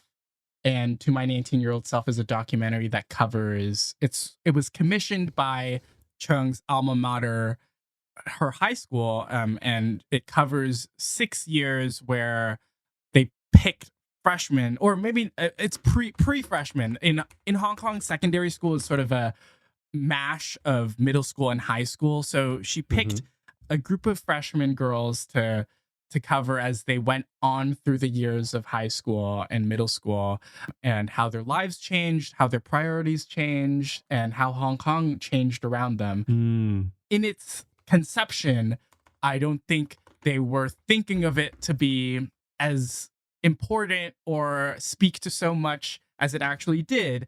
And it sort of had this cumulative effect like Boyhood has, of watching these people grow up on screen in front of us, but also as being someone who has been so close in age to these girls and sort of experiencing what happened politically in Hong Kong as these girls had, also just going through life with them. It made me really emotional just watching these stories on screen, and I felt so connected to each of them. And I was so lucky to attend a screening with a post-screening Q&A with Chung herself, whose prior romance drama films I really, really enjoyed.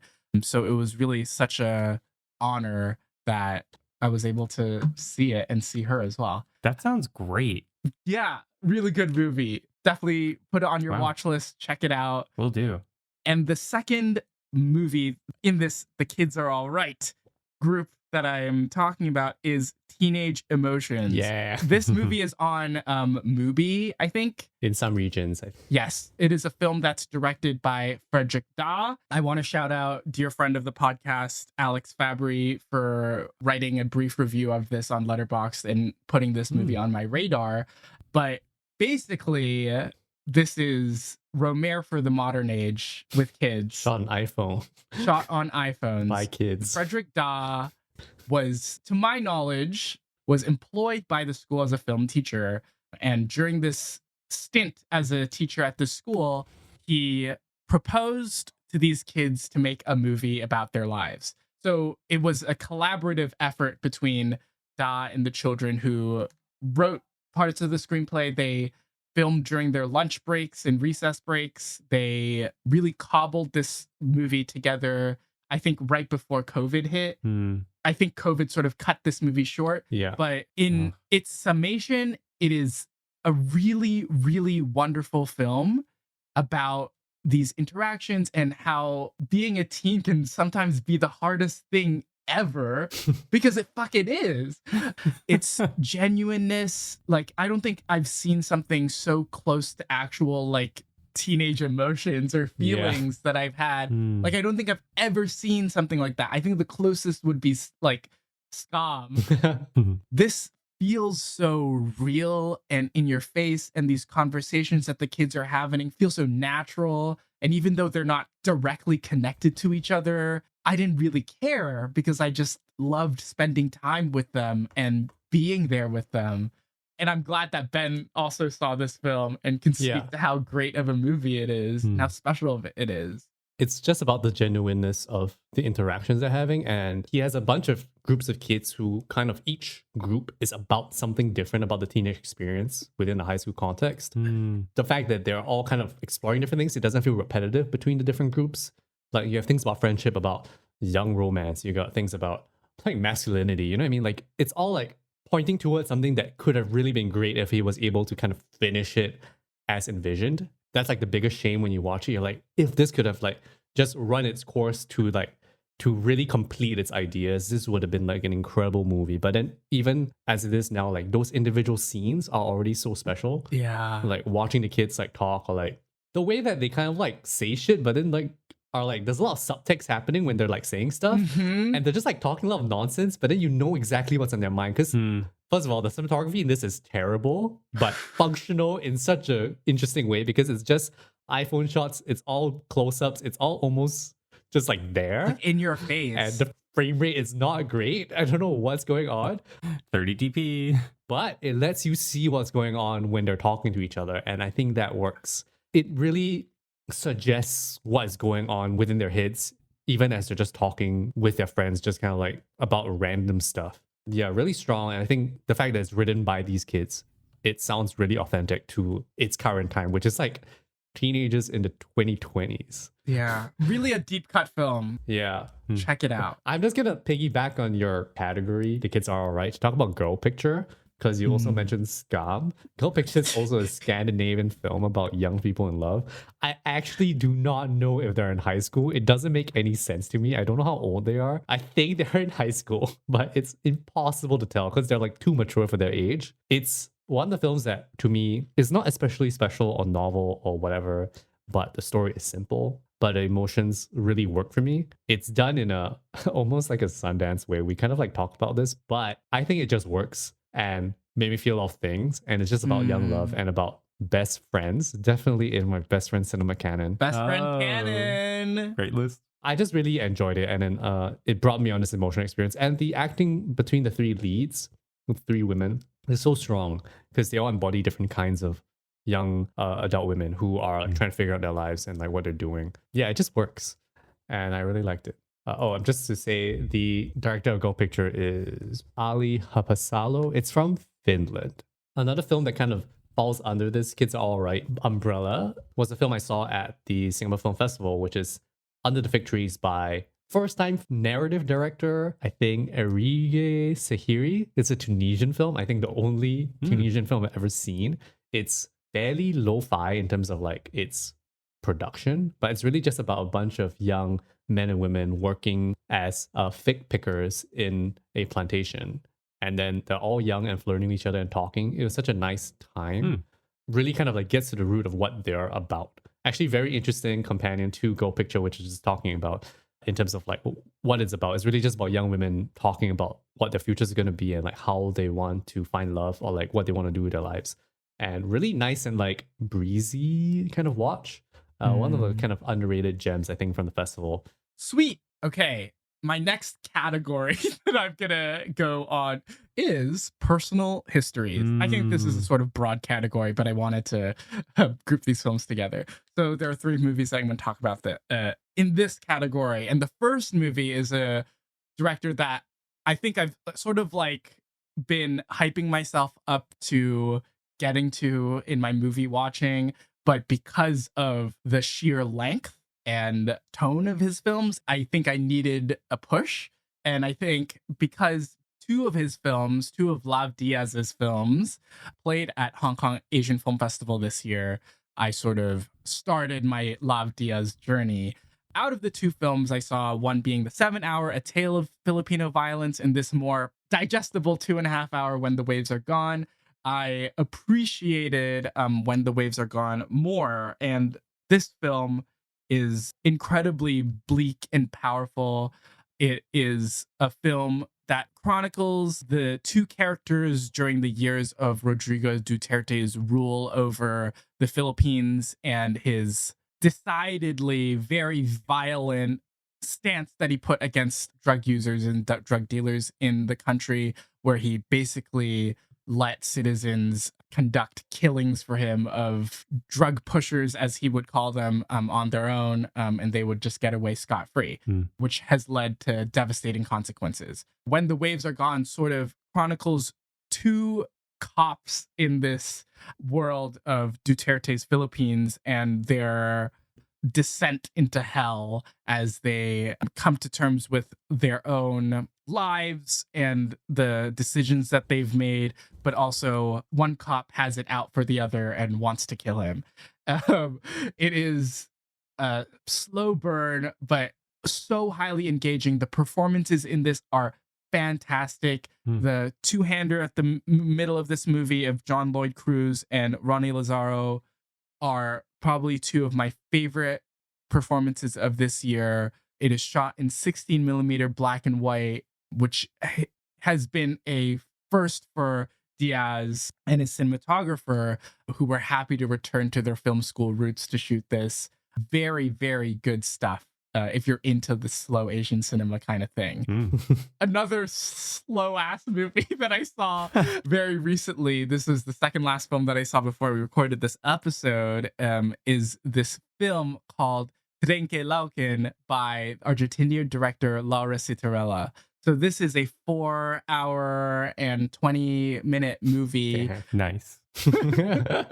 by Citarella, who produced La Flor, which is the infamous 14-hour Argentinian movie, and stars one of the film's stars, but where La Flor is divided into different stories, Tren que Lauken covers multiple mysteries in this town called Tren que Lauken. These mysteries are all connected in a sense, and Tren que Lauken is split into 12 chapters, and each chapter sort of covers a different perspective, and we dip and dive into different mysteries. I love how this movie and La Flor are so concerned with this idea and tradition of storytelling, like relaying a story to another person. There's a lot of monologues in this movie where characters talk for like 20 minutes on end, talking about a story that turned into a flashback with a narration over it. It is not serious at all. Like, I think it's quite light on its feet. I think the performances are all stellar. The way the movie is able to shift between a love story, a sort of murder mystery, or like a missing person mystery, into like a tale that is about a sci-fi monster is something that is so well done. The adaptiveness of the tone and the direction is something that I'm super, super impressed with. These movies that are made, I think it's this one production company in Argentina that are made for basically like dirt cheap. Like, I don't think like, this is very like lo-fi filmmaking. These films that are able to tell a really compelling narrative through 4.5 hours of film is something that's so incredible and worth checking out. I really came across this on a whim, and very, very glad that I caught this. So this is Tren que Lauken by Laura Citarella. And okay, the last movie that I'm talking about in this personal histories section is Davy Chow's Return to Seoul. Woo! One of the most moving character studies of the year. It talks about this girl named Freddie, who is a French adoptee who's born in Korea, who returns to Korea on a whim as well, but ends up trying to like reconnect with her family and her roots. And we sort of jump around in time to see how her and her relationship to her motherland changes through the years. I watched this after spending some time in the titular city some important time in the city.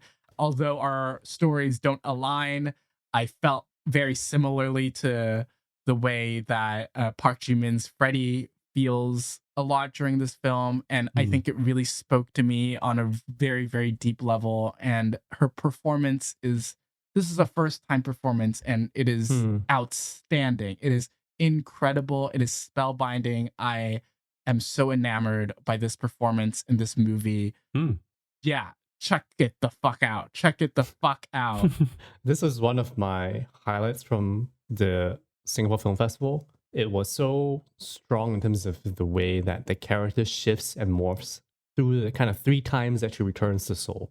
It's not just one return to Seoul, it's actually 3 returns to Seoul. Yeah. And then she keeps going back, and then the character changes. And even though she is a very different person in each time, the core of Freddie feels very palpable and feels unchanged between the 3 visits to Seoul. And I really like the kind of like structural game or like structural conceit you have for this kind of like character profile pieces. It allows you to kind of connect dots between the 3 different Freddies that you see and like how she shifts between that growth as a character and a person. The performance is, as you said, Wilson, spellbinding and so compelling to watch, especially the first time you meet Freddie. You're like, who is this person? I need to know everything about her. Like the very first scene. Fucking powerhouse. Yeah, and you're like, okay, I'm in. That like carries through the entire film. And he goes to some like dark, like literally dark places, and like this like underground clubbing scene is like really, really compelling. Yeah. Original was great. I took a picture of Davy Cho, but I don't know where it is. Yeah. He was holding a baby, but anyway. Davy with baby? Davy baby. Great fucking movie.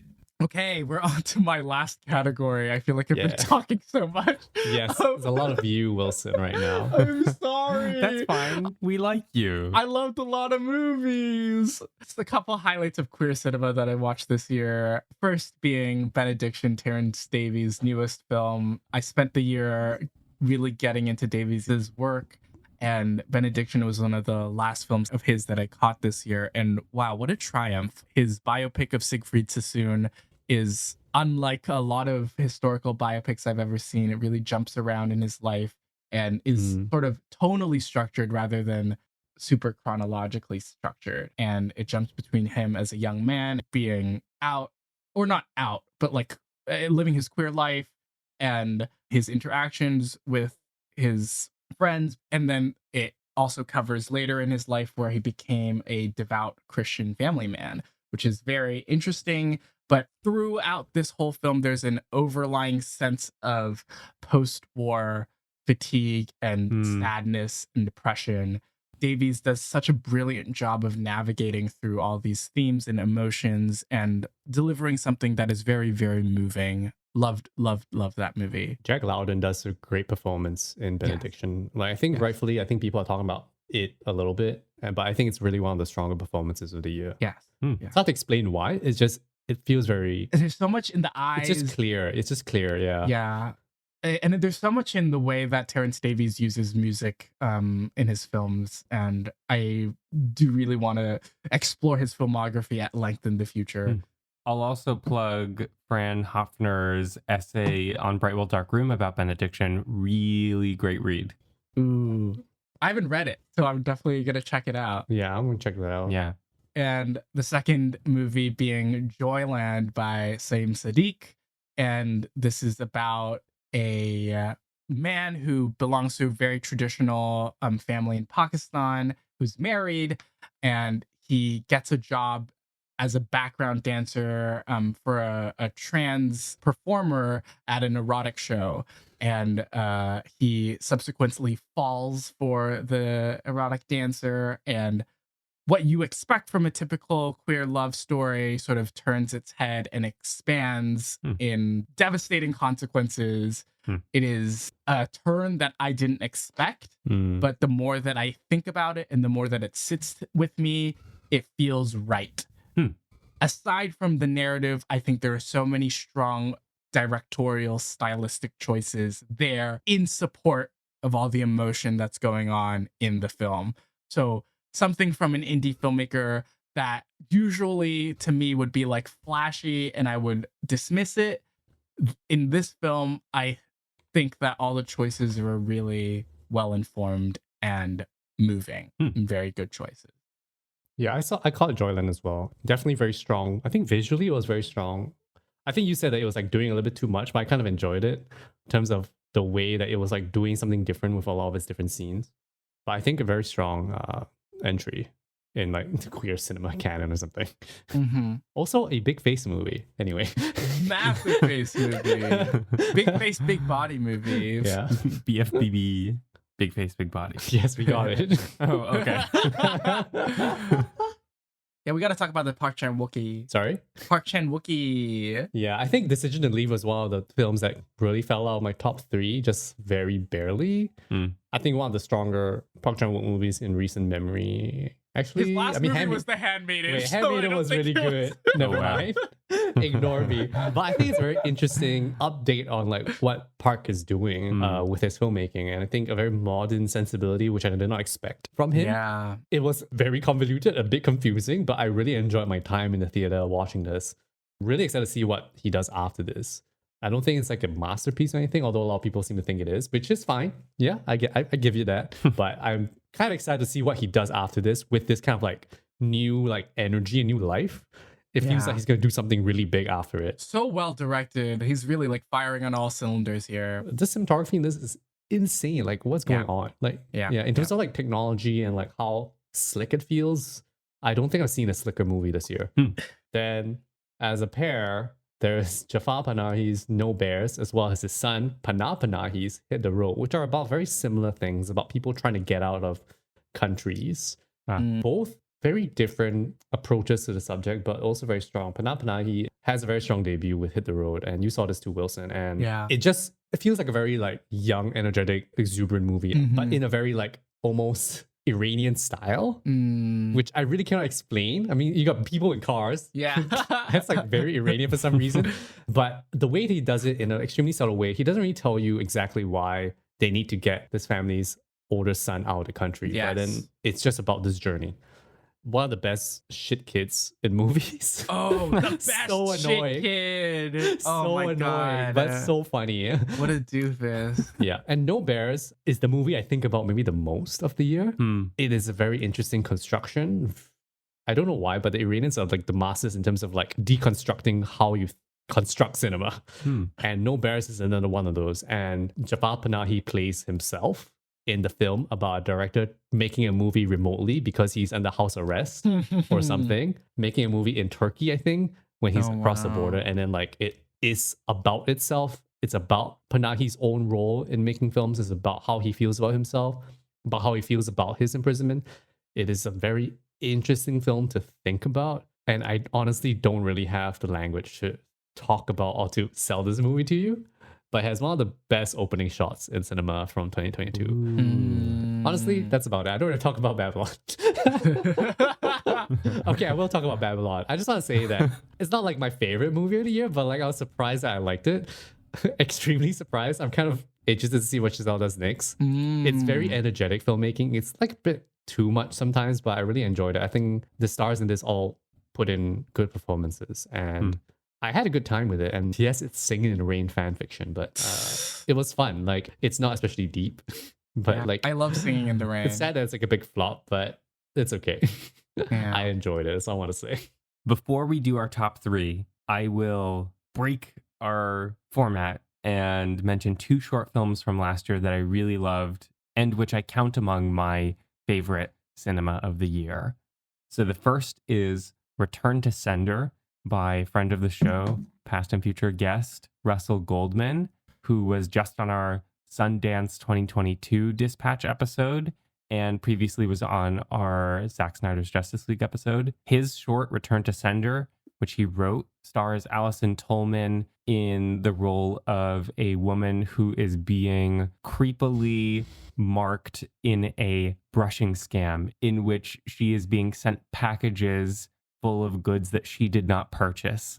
It gets closer and closer to home and more paranoid.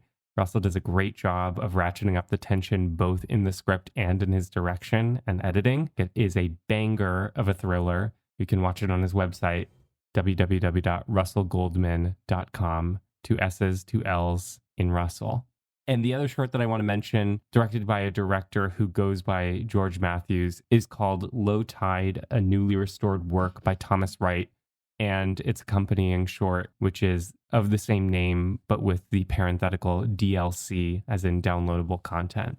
These are two shorts about a fictional filmmaker who lived in the mid-20th century and made video diary-like shorts about his vacation in North Carolina. And so the story goes, these shorts were lost and now are being restored by an organization called Artifacture Labs, which is the website where you can watch the DLC. Aside from the nom de plume of Thomas Wright and the creation of that figure, these are just really pleasant and watchable and enjoyable shorts, very peaceful, full of really ticklish and enjoyable writing of the voiceover that Thomas Wright says in the short. And the DLC in particular features my favorite edit of the year, which is a cut from something like 28 seconds of a cloud in the sky to 4 levels of a parking garage that are blue painted and kind of rusting. There is a world of content within that single cut. I think it's quite skilled filmmaking. Both of those are shorts that I really enjoy and were among my favorite movies of the year. Great. Thanks for shouting them out, Eli. And here it is. Drum roll, please.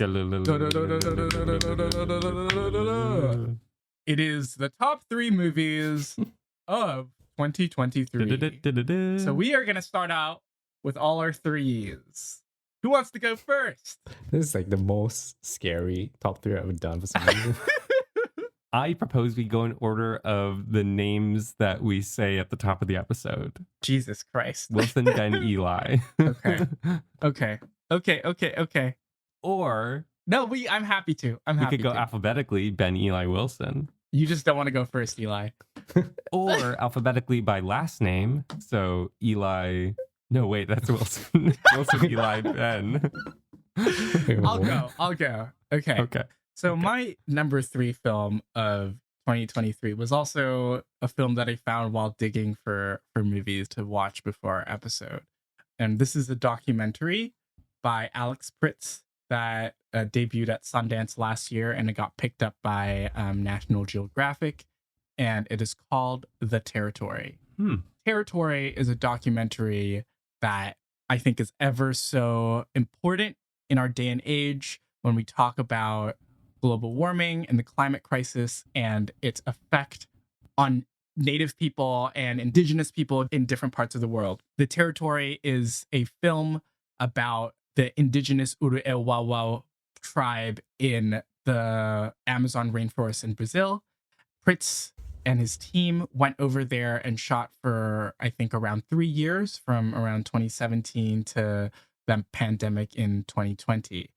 He covers their side of the story where they live on protected land that is slowly being encroached on by loggers and farmers and people who want to develop their land because they feel like they have their right to that land.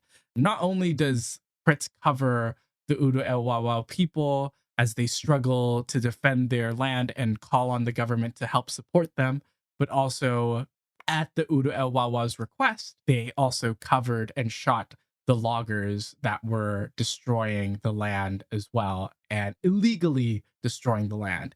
It is really powerful and devastating cinema. And if there's anything that you need to watch this year that reflects the urgency of what is going on in the world, this is it. I was crying from 30 minutes in and just basically did not stop till the end because these people just want to live their lives as they are used to. They're people coming in, and these other people's idea of right to land is just destroying people's way of lives, is devastating. I'm so glad that Pritz has brought these stories to life. A big concern that I had while watching this was that Pritz is a director from New York. He's a white man, and he's coming in and telling these stories for them. And that is an issue that I've had with documentary filmmaking and like the ethics and morals of making these movies about underprivileged people. But after listening to interviews afterwards and what happens in the third act of this film, I was incredibly moved and respected Pritz's approach to making this movie. He consulted them very heavily before making this movie and explained to them what a documentary film is and asked them how they would want to be portrayed in this film. And something happens in the third act of the film where the young new leader of the tribe decides to take matters into his own hands and fight back at the illegal loggers. And because of COVID, Fritz was not able to shoot the documentary himself there and send people because he didn't want to infect the tribe with COVID. And that was an issue that was very big for them at that moment. Like something really magical happens in the last act of this movie. These people, when they choose to fight for themselves, they arm themselves with bow and arrows, like their classic weapons, but also they arm themselves with drones and they arm themselves with video cameras, basically taking their story into their own hands. I'm getting so emotional talking about it, but just I think the power they get from holding the video camera and shooting the story and their fight themselves is something that is so incredibly moving. I was just so taken aback, surprised by this turn, and so appreciative of it. And using cinema to fight back in this very like palpable way, nothing else comes close to it. And I think that is why documentary filmmaking continues to be like one of the most important forms of artwork in the entire world. And that is my big spiel on Alex Pritz's The Territory. Beautifully said. It sounds pretty interesting. And you can find it on Disney Plus, I'm finding out. Yes. It is on Disney Plus right now. So like for US, Singapore, Hong Kong, and other places. I'm not sure where else, but yeah. check it the fuck out. Very good. Important documentary to watch. Okay. My number 3 is complicated because this evening I started watching a movie that I'm 90% certain is going to bump my current number 3 out of its slot. Okay. So if that's the case, Say both. I'm going to record a pickup later and I will drop it in this spot here. Hi. So I was right, maybe even so right, that this is my number 2 movie of the year. But because I watched it split up, I will leave it at 3 for now. What I watched was Il Buco, directed by Michelangelo Framartino.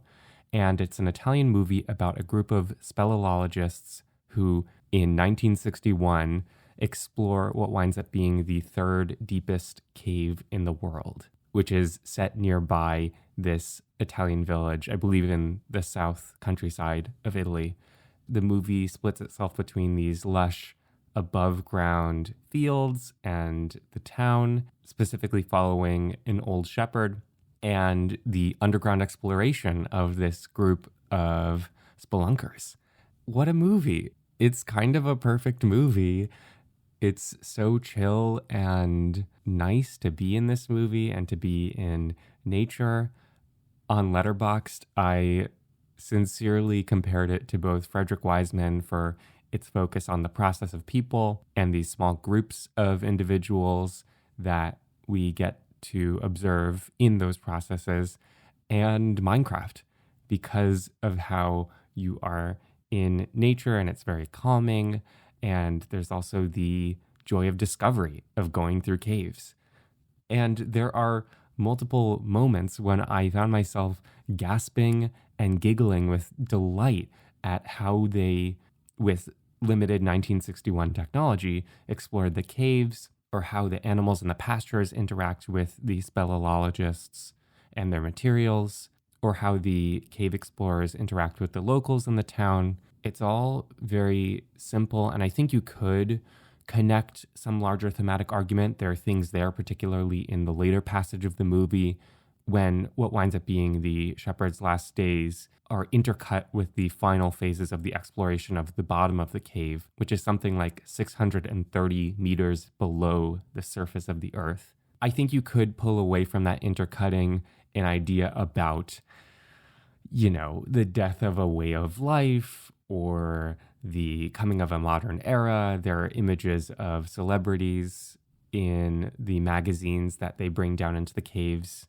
But to me, that's reading a little too far into it. And the movie is just so pleasant and calm that it doesn't need something deeper than just kind of politely and serenely existing around these people and their work and their lives. Perfect movie. Perfect movie. That's maybe my number 2, but I'll leave it at number 3 for now. Oh, but still keep in your No, keep number pick 4 in. Yeah. as well. Okay. Don't take it Let's say out. both. Just put both of them in. Okay. Well, my current standing number 3 is The Worst Person in the World. Oh, Arguably a 2021 movie. Interesting. Joachim Trier. I find it a pretty devastating and clear-eyed portrait of that 20s to 30s cusp, particularly watching it at a time when I was still forming what is now my professional ambition, at a time when I was in a changing relationship status. It caught me at the right time, and it caught me pretty off guard. I wonder if it plays differently almost a year later for me. I would have to go back and watch, but there are certain passages like the breakup sequence, and not just the fantasy of it, but the conversation afterwards, that feel very painfully real and believable. I like the journey that main character goes through to be in touch with herself more. It felt like a very tender, sensitive, but also very energetic and vibrant movie. Worst Person in the World. I loved Worst Person in the World. I didn't even know you watched this. Yeah. I think Trier's filmmaking is so on point in that movie. The trio of performances are all so good in that. Very, very good. I agree. Yeah. It was really high up on my 2021 list. I counted in my 2022 list. It didn't really land very high. I can't really say why. I think that's fair too. Yeah, I don't know. I'm past that cusp, and I watched it when I was on the cusp. And I was like, I don't know. But I think it's also because I think I'm not really personally past the cusp yet. Like, I might be on an age level, but I don't think I'm there yet. Yeah. So I think I just don't get it. I don't think I've hit it yet. Yeah. I don't think I've quite hit it yet either, but there's something about looking ahead and maybe anxiously anticipating those things that feels activated by any movie that shows you what could be coming down the road. Yeah. I think it's like I didn't have it, and I was like, oh shit. That's Also- probably for the best. Which is like rough. I mean, I don't know if it is, but okay. Similarly to like Return to Seoul, they both have really destructive main leads. That's true. But still leads that I feel so much care for, and I just want to be okay by the film's end. Yeah. It really settles me, the ending of The Worst Person in the World. It really, really settles me. Yeah. That's a great word for it. And that song is really great. A stick, a stone. It's the end of the road. What about your number 3, Ben? My number 3 pick is Benjamin. the favorite movie I saw at the 2022 Singapore Film Festival. And it's an Iranian film called Layla's Brothers. Oh, of course. Directed by Saeed Rustaye. I'm not so sure how to pronounce this. This is a very, very strong feature. It's long, but it does not feel that way. It's a riot to watch. It is acidic in its humor. It's about this family of 4 brothers and a sister, played by Tarani El-Dusi. Essentially, she's the titular Layla, and her 4 brothers are like layabouts. They are unemployed. They can't find work. They're poor. Whole family's poor, and she is supporting the entire family. She's the only person in her family, including her parents, who is employed. And she's single-handedly carrying the entire family and trying to help them. And essentially, the film is about how they concoct a plan to improve the financial situation, and things just never go well. And it's just like a shit show from start to finish. And for some reason, even though that it's just like the bleakest thing ever, It's like you're poor and you're gonna get poorer.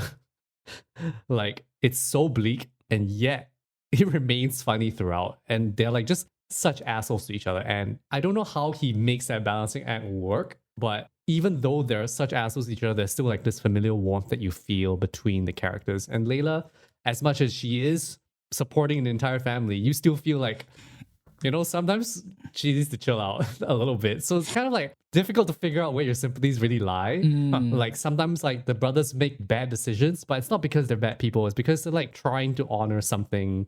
It's like some tradition or some filial piety or something like that. And so it's like an interesting movie to watch. And the fact that it is funny and enjoyable to watch despite its bleakness, despite how shitty things get for all of them, is a testament to how well made it is. It's a good movie.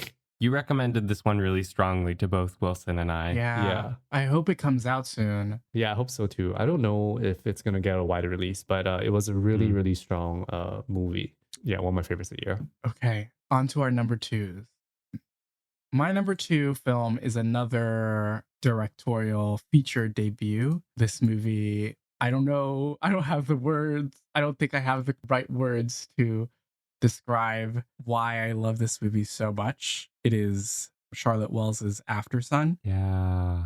It tells the story of a girl and her father who go on holiday trips when she's young, and also when Sophie's a little older, and realizing through these memories that her father was going through a really hard time emotionally and mentally.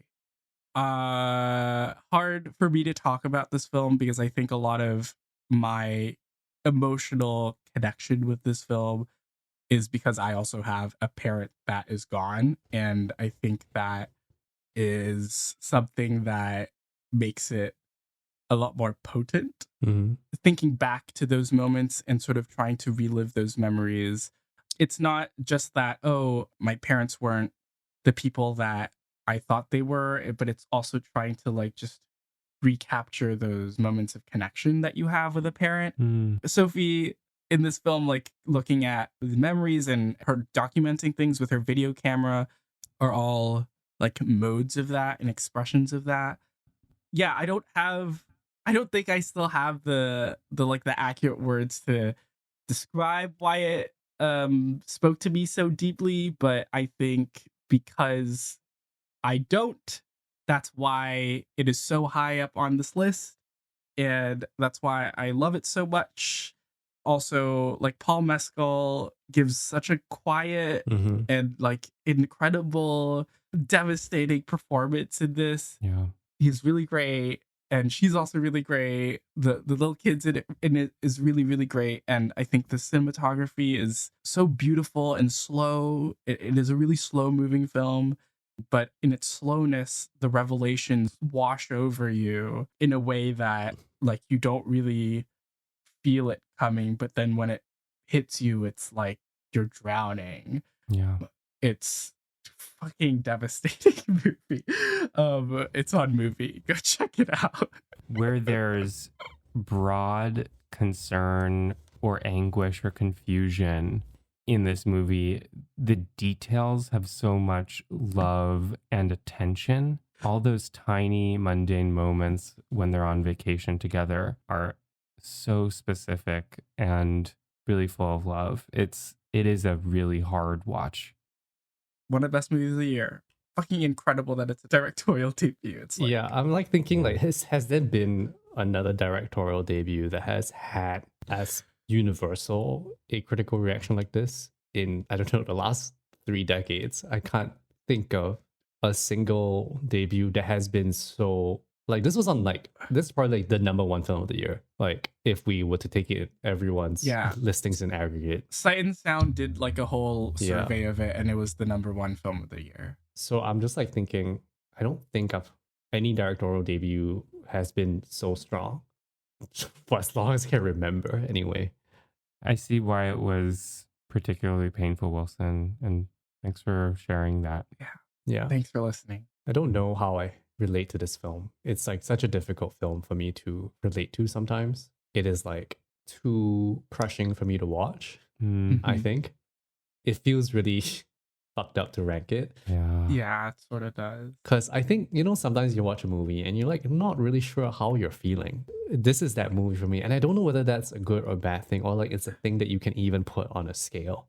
I found it very hard to give it a star rating. It feels reductive. Yeah, it does. And I'm like, I don't know if I like it or like, do I like the experience of watching it? I found it very sad in a way that I couldn't explain. And I think a lot of it came from me kind of relating to the film from the perspective of the person that's looking at. Because the film is constructed in such a way that is Sophie looking at her memories of her father. And I think it was strange to watch it and feel more like that I was watching a film about Callum first, even though it's not really from his perspective. I didn't really know how to take that because I think I felt more closely aligned with Callum's emotional arc. Yeah. But we don't really get a full picture of it. And that is the film. The film was about how you don't get a full picture. Yeah. And I was like, I can't deal with how it's not a full picture. I just cannot deal with. I felt like I knew the full picture and the film was not showing me the full picture. And not knowing was too much to bear. It's really hard to explain like what I mean by this. Like, I think, to me, it captures a similar David Lynch thing where explanation and even understanding are just out of reach. And it is particularly painful when it is about that kind of familial connection that's just out of reach. Yeah. I can't place this film anywhere right now, I think. I think I told someone else, like, it just has a streak of sadness that I find like much too unbearable to think about or to place myself or to try to like relate myself to this film. Yeah. Because like some of the things that it was making me think about were like too close to home. Yeah. At least in terms of me thinking about the emotional journey of Callum's character, of Callum. Yeah. It's just like, yeah. It is massive, and the thought of making that huge a sadness public so blatantly in a way that everyone seems to be commiserating in and really sharing an experience of. Similarly, it kind of evades. We're just speechless, so that's like really a loss of words. Yeah. Hopefully a lighter number 2. Kind of. My number 2 movie of 2022 is David Cronenberg's Crimes of the Future, which I adore. It is gross. It is creepy. And people digest plastic. But I really love it because through all its meandering and oddities and strange performance beats, which are in and of themselves delightful, it ultimately winds up in a place of hope, pragmatic and oddball hope about what the future of humanity could look like in this speculative sci-fi vision, where we wind up able to digest plastic if we embrace that change. Yeah, it's a nasty little, thoughtful little movie, and it really got under my skin, and I had a great time watching it. You both saw it? No. I saw it. I enjoyed it. I don't know why. I was really drawn to Kristen Stewart's performance. Oh my God. It was hot in this movie in a way I just don't... I'm not going to explain myself. Oh, okay. Little nasty little thing. I don't know why. It was just like, anyway. Okay. Like, it's almost like Cronenberg, but made extremely accessible. I don't know if you agree with me, Eli. Well, but it felt very accessible. I agree. Even though it was Cronenberg. What it's about, like, really makes sense. Yeah. Like, the idea of digesting plastic and this idea of surgery being this performance. It's like, what? But it, like... he is able to like make that make sense within the context of this. I have no idea what's going on with the living furniture. Oh man. I do not understand, but looks cool. It does. I'm okay with it. It helped him eat. It helped him digest. Yeah. I feel more and more certain that we'll likely be discussing, if not Crimes of the Future, then Cronenberg more widely in a future miniseries. I don't know if it'll be upcoming directly, but I have been slowly accruing more and more viewings and research. Cronenberg in the future. I'm building a case, but I like this idea that it is, if not more accessible, than, I think, a more polished vision of his worldview. I cannot wait for our Cronenberg series. It'll be We'll fun. We're supposed to go sicko mode for a while, and we have Yeah. not got there yet. We've got sicko mode constipation, unfortunately. Unfortunate. Finding how to digest. Gotta eat some plastic. My number 2. Speaking of constipation, your number 2. Nice. Good one. Thank you.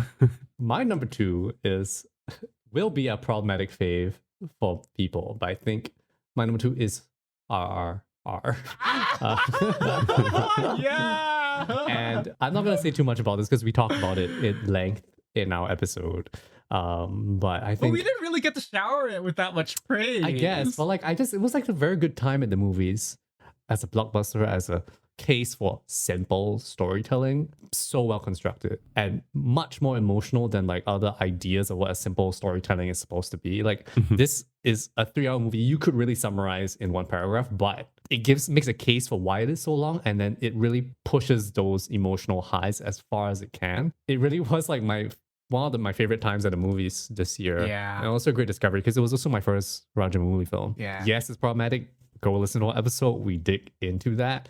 But I think I still can't shake the feeling that, this is just really damn good blockbuster filmmaking. It just is. It's damn good filmmaking. Yeah, It's right outside my top 3. It's number 4. It's right Yeah. there. That's number Right there. 2. I'm with you, Ben. Wilson, he's side-eye emoji-ing Avatar: The Way of Water when he talks about simple storytelling. I didn't say anything. I didn't say anything. I don't know what you're No, talking the about. subtext spoke for itself.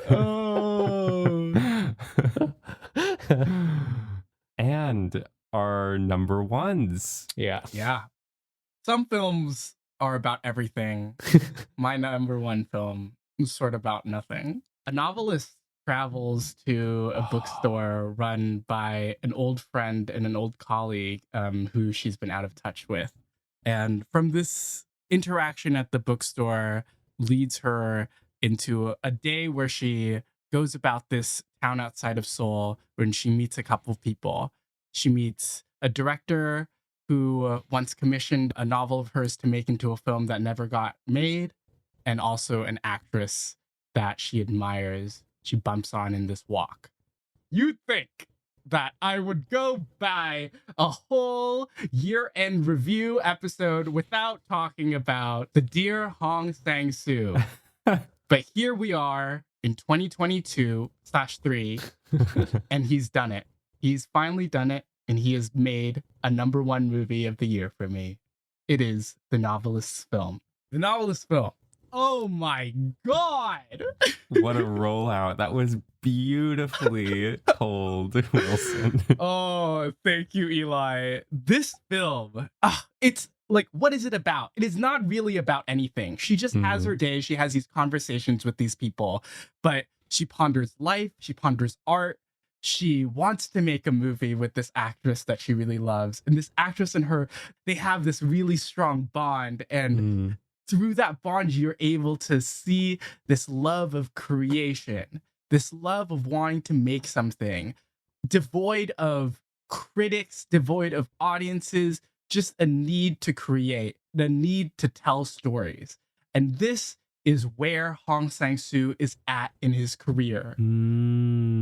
Oh. He loves making things. He loves Kim Min-hee, his girlfriend. He loves the people that he works with. Wife guy Hong Sang-soo. Not Except wife not. guy. Not.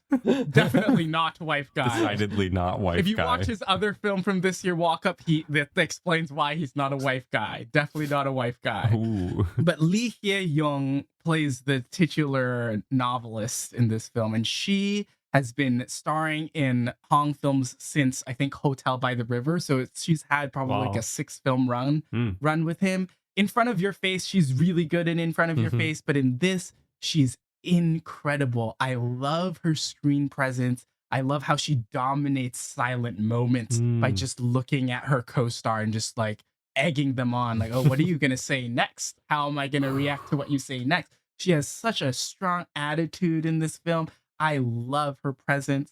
Kim Min-hee matches her with such a beautiful and warm energy. There's this really long scene that happens when they're eating cold noodles at a shop, and they're talking, and a little girl passes by in the background in the window and looks in. I saw this in an empty cinema in Seoul with my friend, and I was like, wait, was that intentional? She walks past. Yeah, I wondered that too. And then a few minutes later, and the scene goes along, it's a long take scene. She comes back onto screen and just peers into the window. And I'm like, oh my God, this is cinema right here. And I thought that would be my favorite moment of the movie, but no. The end of the film, which is sort of realization of the film that the novelist wants to make, happens. The whole film happens in black and white, and this mini film at the end of it is sort of like coda at the end, where it turns to color. It's very obvious that it's Hong shooting on his iPhone. He's shooting Kim Min-hee, and she's singing a wedding procession. She's holding flowers, and she looks at the camera and she says, "I love you." It fucking took my breath away. And I was like, holy shit. This is cinema right here. This is love right here. And that is my favorite film of 2022. Wow. Is this your favorite Hong? Oh, hard to say. Hard to say. I think it is. In reevaluating what this film means to me, as opposed to my other top Hong, which is Claire's Camera, this might take the cake. It is just that good. And I love him. I love him so much. It's so nice to watch how much Wilson loves these films. Yeah. It's ridiculous. I just want to hear him describe Hong Sang-soo movies to me. Don't watch them, just describe them. You should do that. You should do Hong Sang-soo commentary, just Wilson. I did not work on this, but I'm going to give you commentary. I'm just going to talk about this movie. Yeah, Ben, you caught this and enjoyed it quite a bit, right? I enjoyed it. I mean, I still don't know how to place myself with Hong. Like, I don't know if he's too nothing or is something. I am getting there. Maybe. Yeah. No? Like, this is something on the line for me. Like, I think I haven't seen that much Hong, but I still think Woman Who Ran I liked more, or like was more immediately drawn to. But I think this one, the interactions were really pleasant and nice. Actually, the first time you meet Kim Min-hee in the park, she's like kind of weird. I don't know why, but she's like kind of like funny, and she's talking about walking around the park a lot. Yeah. She just immediately is somebody that you like to look at, and like is like very naturally charismatic. Yeah. And this is a thing they talk about, charisma in the film. Yes. Yes. That's your charisma. Which I found maybe like the most interesting like thing they were talking about. Just to give you context, Eli, like they keep telling the novelist, right, that she has charisma, and she keeps denying it, but they're like, no, you have charisma. Yeah. it's fascinating. I don't know why. Yeah. But I'm coming around the Hong. Yes, you say. It's sort of like, okay, people are like applying labels, but she's shaking them off. It's like, no, it's not about, I'm not doing anything. It's not about anything. This movie's not about anything. It's great. Yeah.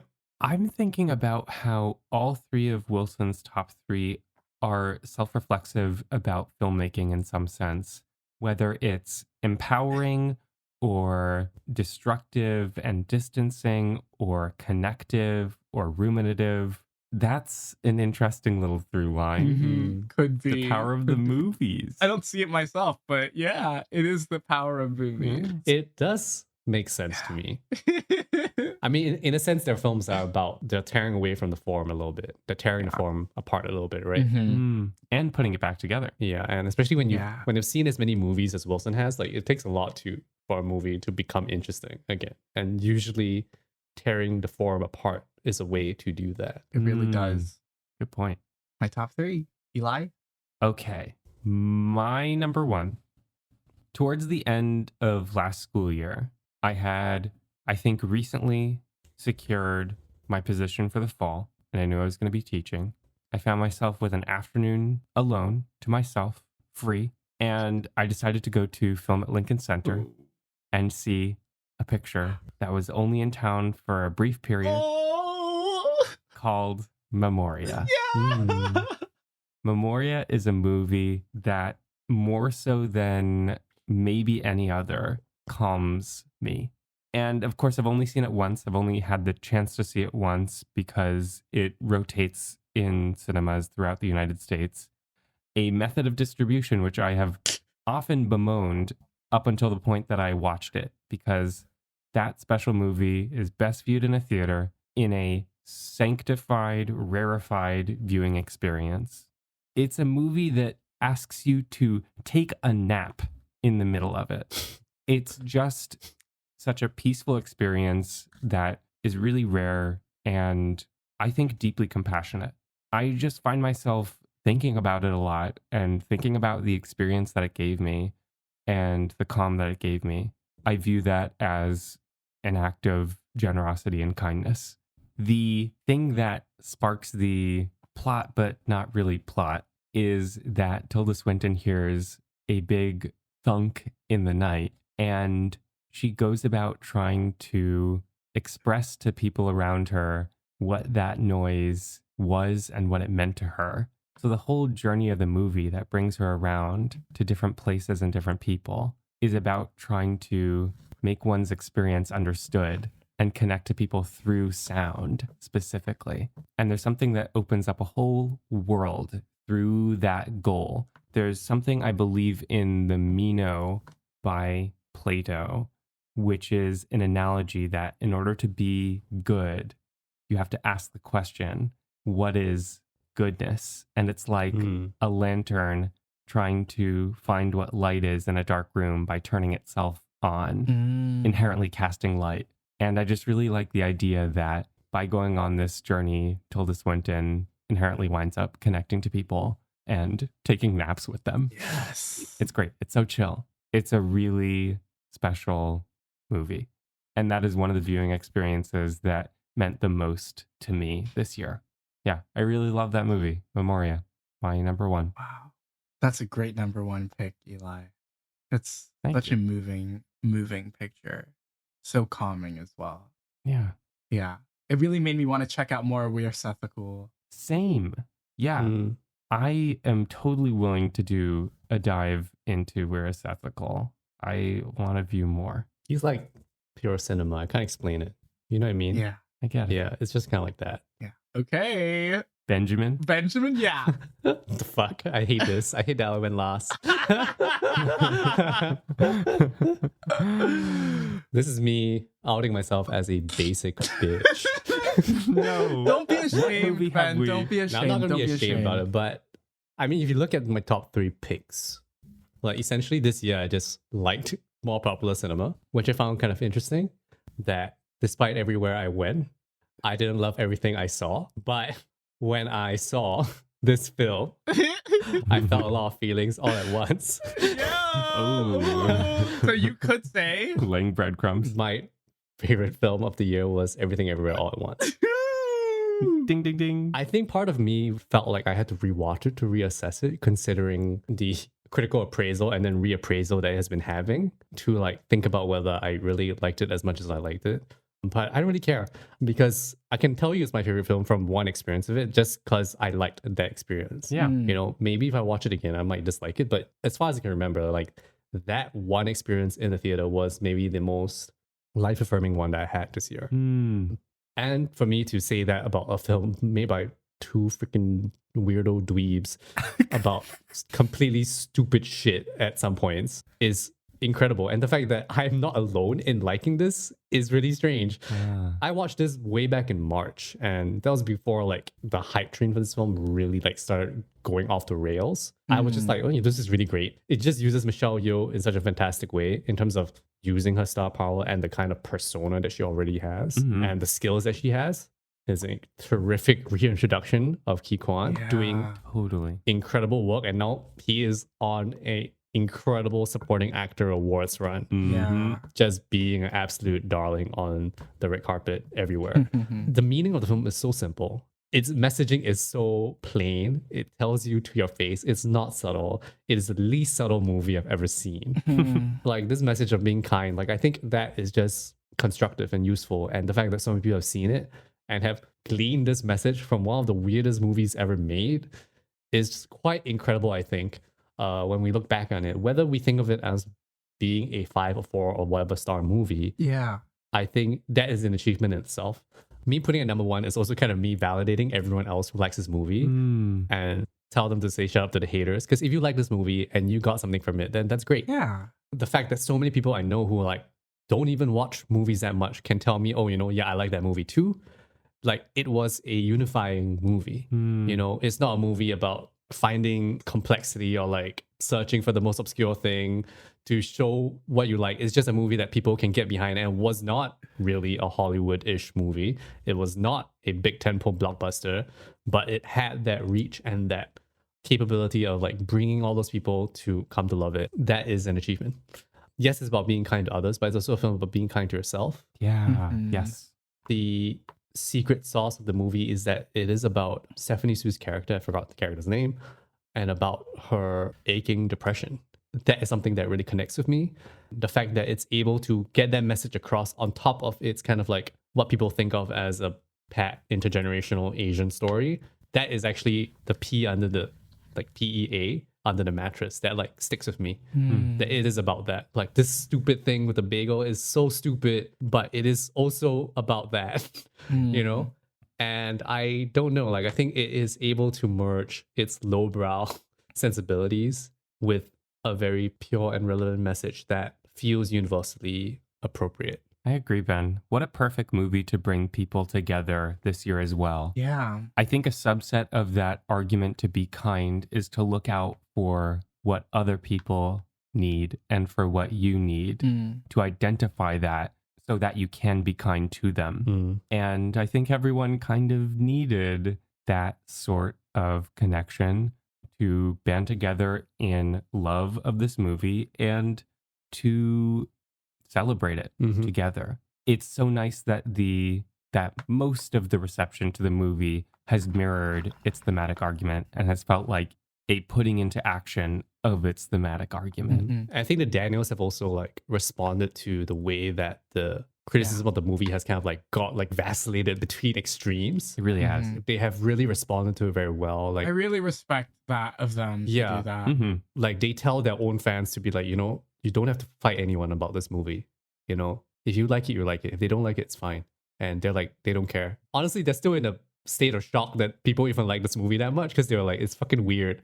I think that humility that they have speaks through the movie as well as in the way that they have engaged the public about the movie as well. Yeah. If this wins the best picture, it'd be kind of crazy, honestly. I would be happy with that win. I'd be very happy with that win as well. I think it would be like a pretty well-deserved win, and like one that like is popular but also is special in a way. Yeah. It's inventing a lot too, technically and stylistically. I could get into like more of like why it's good, but like I don't really want to talk too much about it anymore. Yeah, no worries. Yeah. I love how all our number ones are sort of very like simple, or like they're not complex in their messaging. Elemental. Yeah. Wow. Okay, we've made it. We did it. So that's 2022, guys. 2022. Fuck TV, I guess. This went on too long. Yeah. Do we want to just say what our favorite show was, title only, of the year? I think it's fine. Better Call Saul. Irma Vep. I don't know. The Rehearsal. Also good. Good. I think TV was good, but not great this year. But I don't think I was watching the right TV. Better Call Saul was great. Yeah. The biggest shame of us not being able to go through the TV and then to music. We were going to do music on this podcast, but we just went on too long about the movies. Because I had set up a joke in my head where I was going to hype up this musician that I really, really like, who I discovered recently. Oh. A little known musician on SoundCloud whose album is not released yet. Yeah! A little known album called Inland by Eli Sands. I was waiting for us to get there so I could say this. But yeah. That took me way too long. Eli made an album and it's not out yet, but it's fantastic. Damn good album! Thank you. It's so good. Thanks, guys. Yeah, maybe I'll drop that this year. We'll wait for our 2023 episode and we'll open with our music section. Perfect. We start a whole new podcast just for music. Thanks, guys. That's very sweet. So anyway. as we do this every year, I think this is a good chance to thank everybody for listening the past 3 years that we've been doing this podcast. Yeah, So Yeah. a massive thank you to everyone who's been sticking with us. We're so happy with how our little community has started to grow a little more in the past few Mhm. years. Mm-hmm. Keep subscribing to us. We have some nice director series in store for you this year. Hopefully getting back to some regular scheduled programming for the Deep Cut podcast. While we also thank our listeners, I'll thank both of you Aw. because getting to record with you guys is a constant highlight and grounding force in the last couple of years. It's just an excuse to be able to chat with you guys, really. So Yeah. that's the ultimate benefit. It really It's been is. nice to like, gives more meaning to watching movies in a way. Yes. Yeah. Because like, I Yes. think sometimes like when I watch something and I don't talk about it with anyone, and it's like, what was the point of that? Mm. So it's like always hoping it's good so I can tell you guys that I've watched something good. Because if it's bad, I don't really want to think about it. If it's average, it's even worse. But it's always been nice. Full circle. Deep cut. I think that's one of the main benefits of watching movies in general is Mm. getting to share them with the people who you care about. Mm-hmm. Exactly. Whew. Okay. Wrapping up another year. Mhm. We're already a little bit into 2023 as we record this. Yeah, Sundance happened with a lot of fucking movies. Yeah. Let's close it out. Let's show. Okay. Eli, you want to take it? Sure. Okay. Thank you for listening to this episode of Deep Cut. Please rate and review because that helps us keep making the show. Be sure to subscribe to us where you listen to podcasts so you'll know when our next episode drops. Keep up with Deep Cut on Twitter, Instagram, Facebook, and Letterboxd at Deep Cut Pod. Join us to talk about movies on our Discord server, to which you'll find a link in the description of this episode. Thank you to Justina Yam for our beautiful artwork. I'm Wilson. I'm Ben. I'm Eli. Take care, and we're looking forward to talking about more movies with you this year. Yeah. Enjoy the Oscars. To Leslie. Woo-hoo.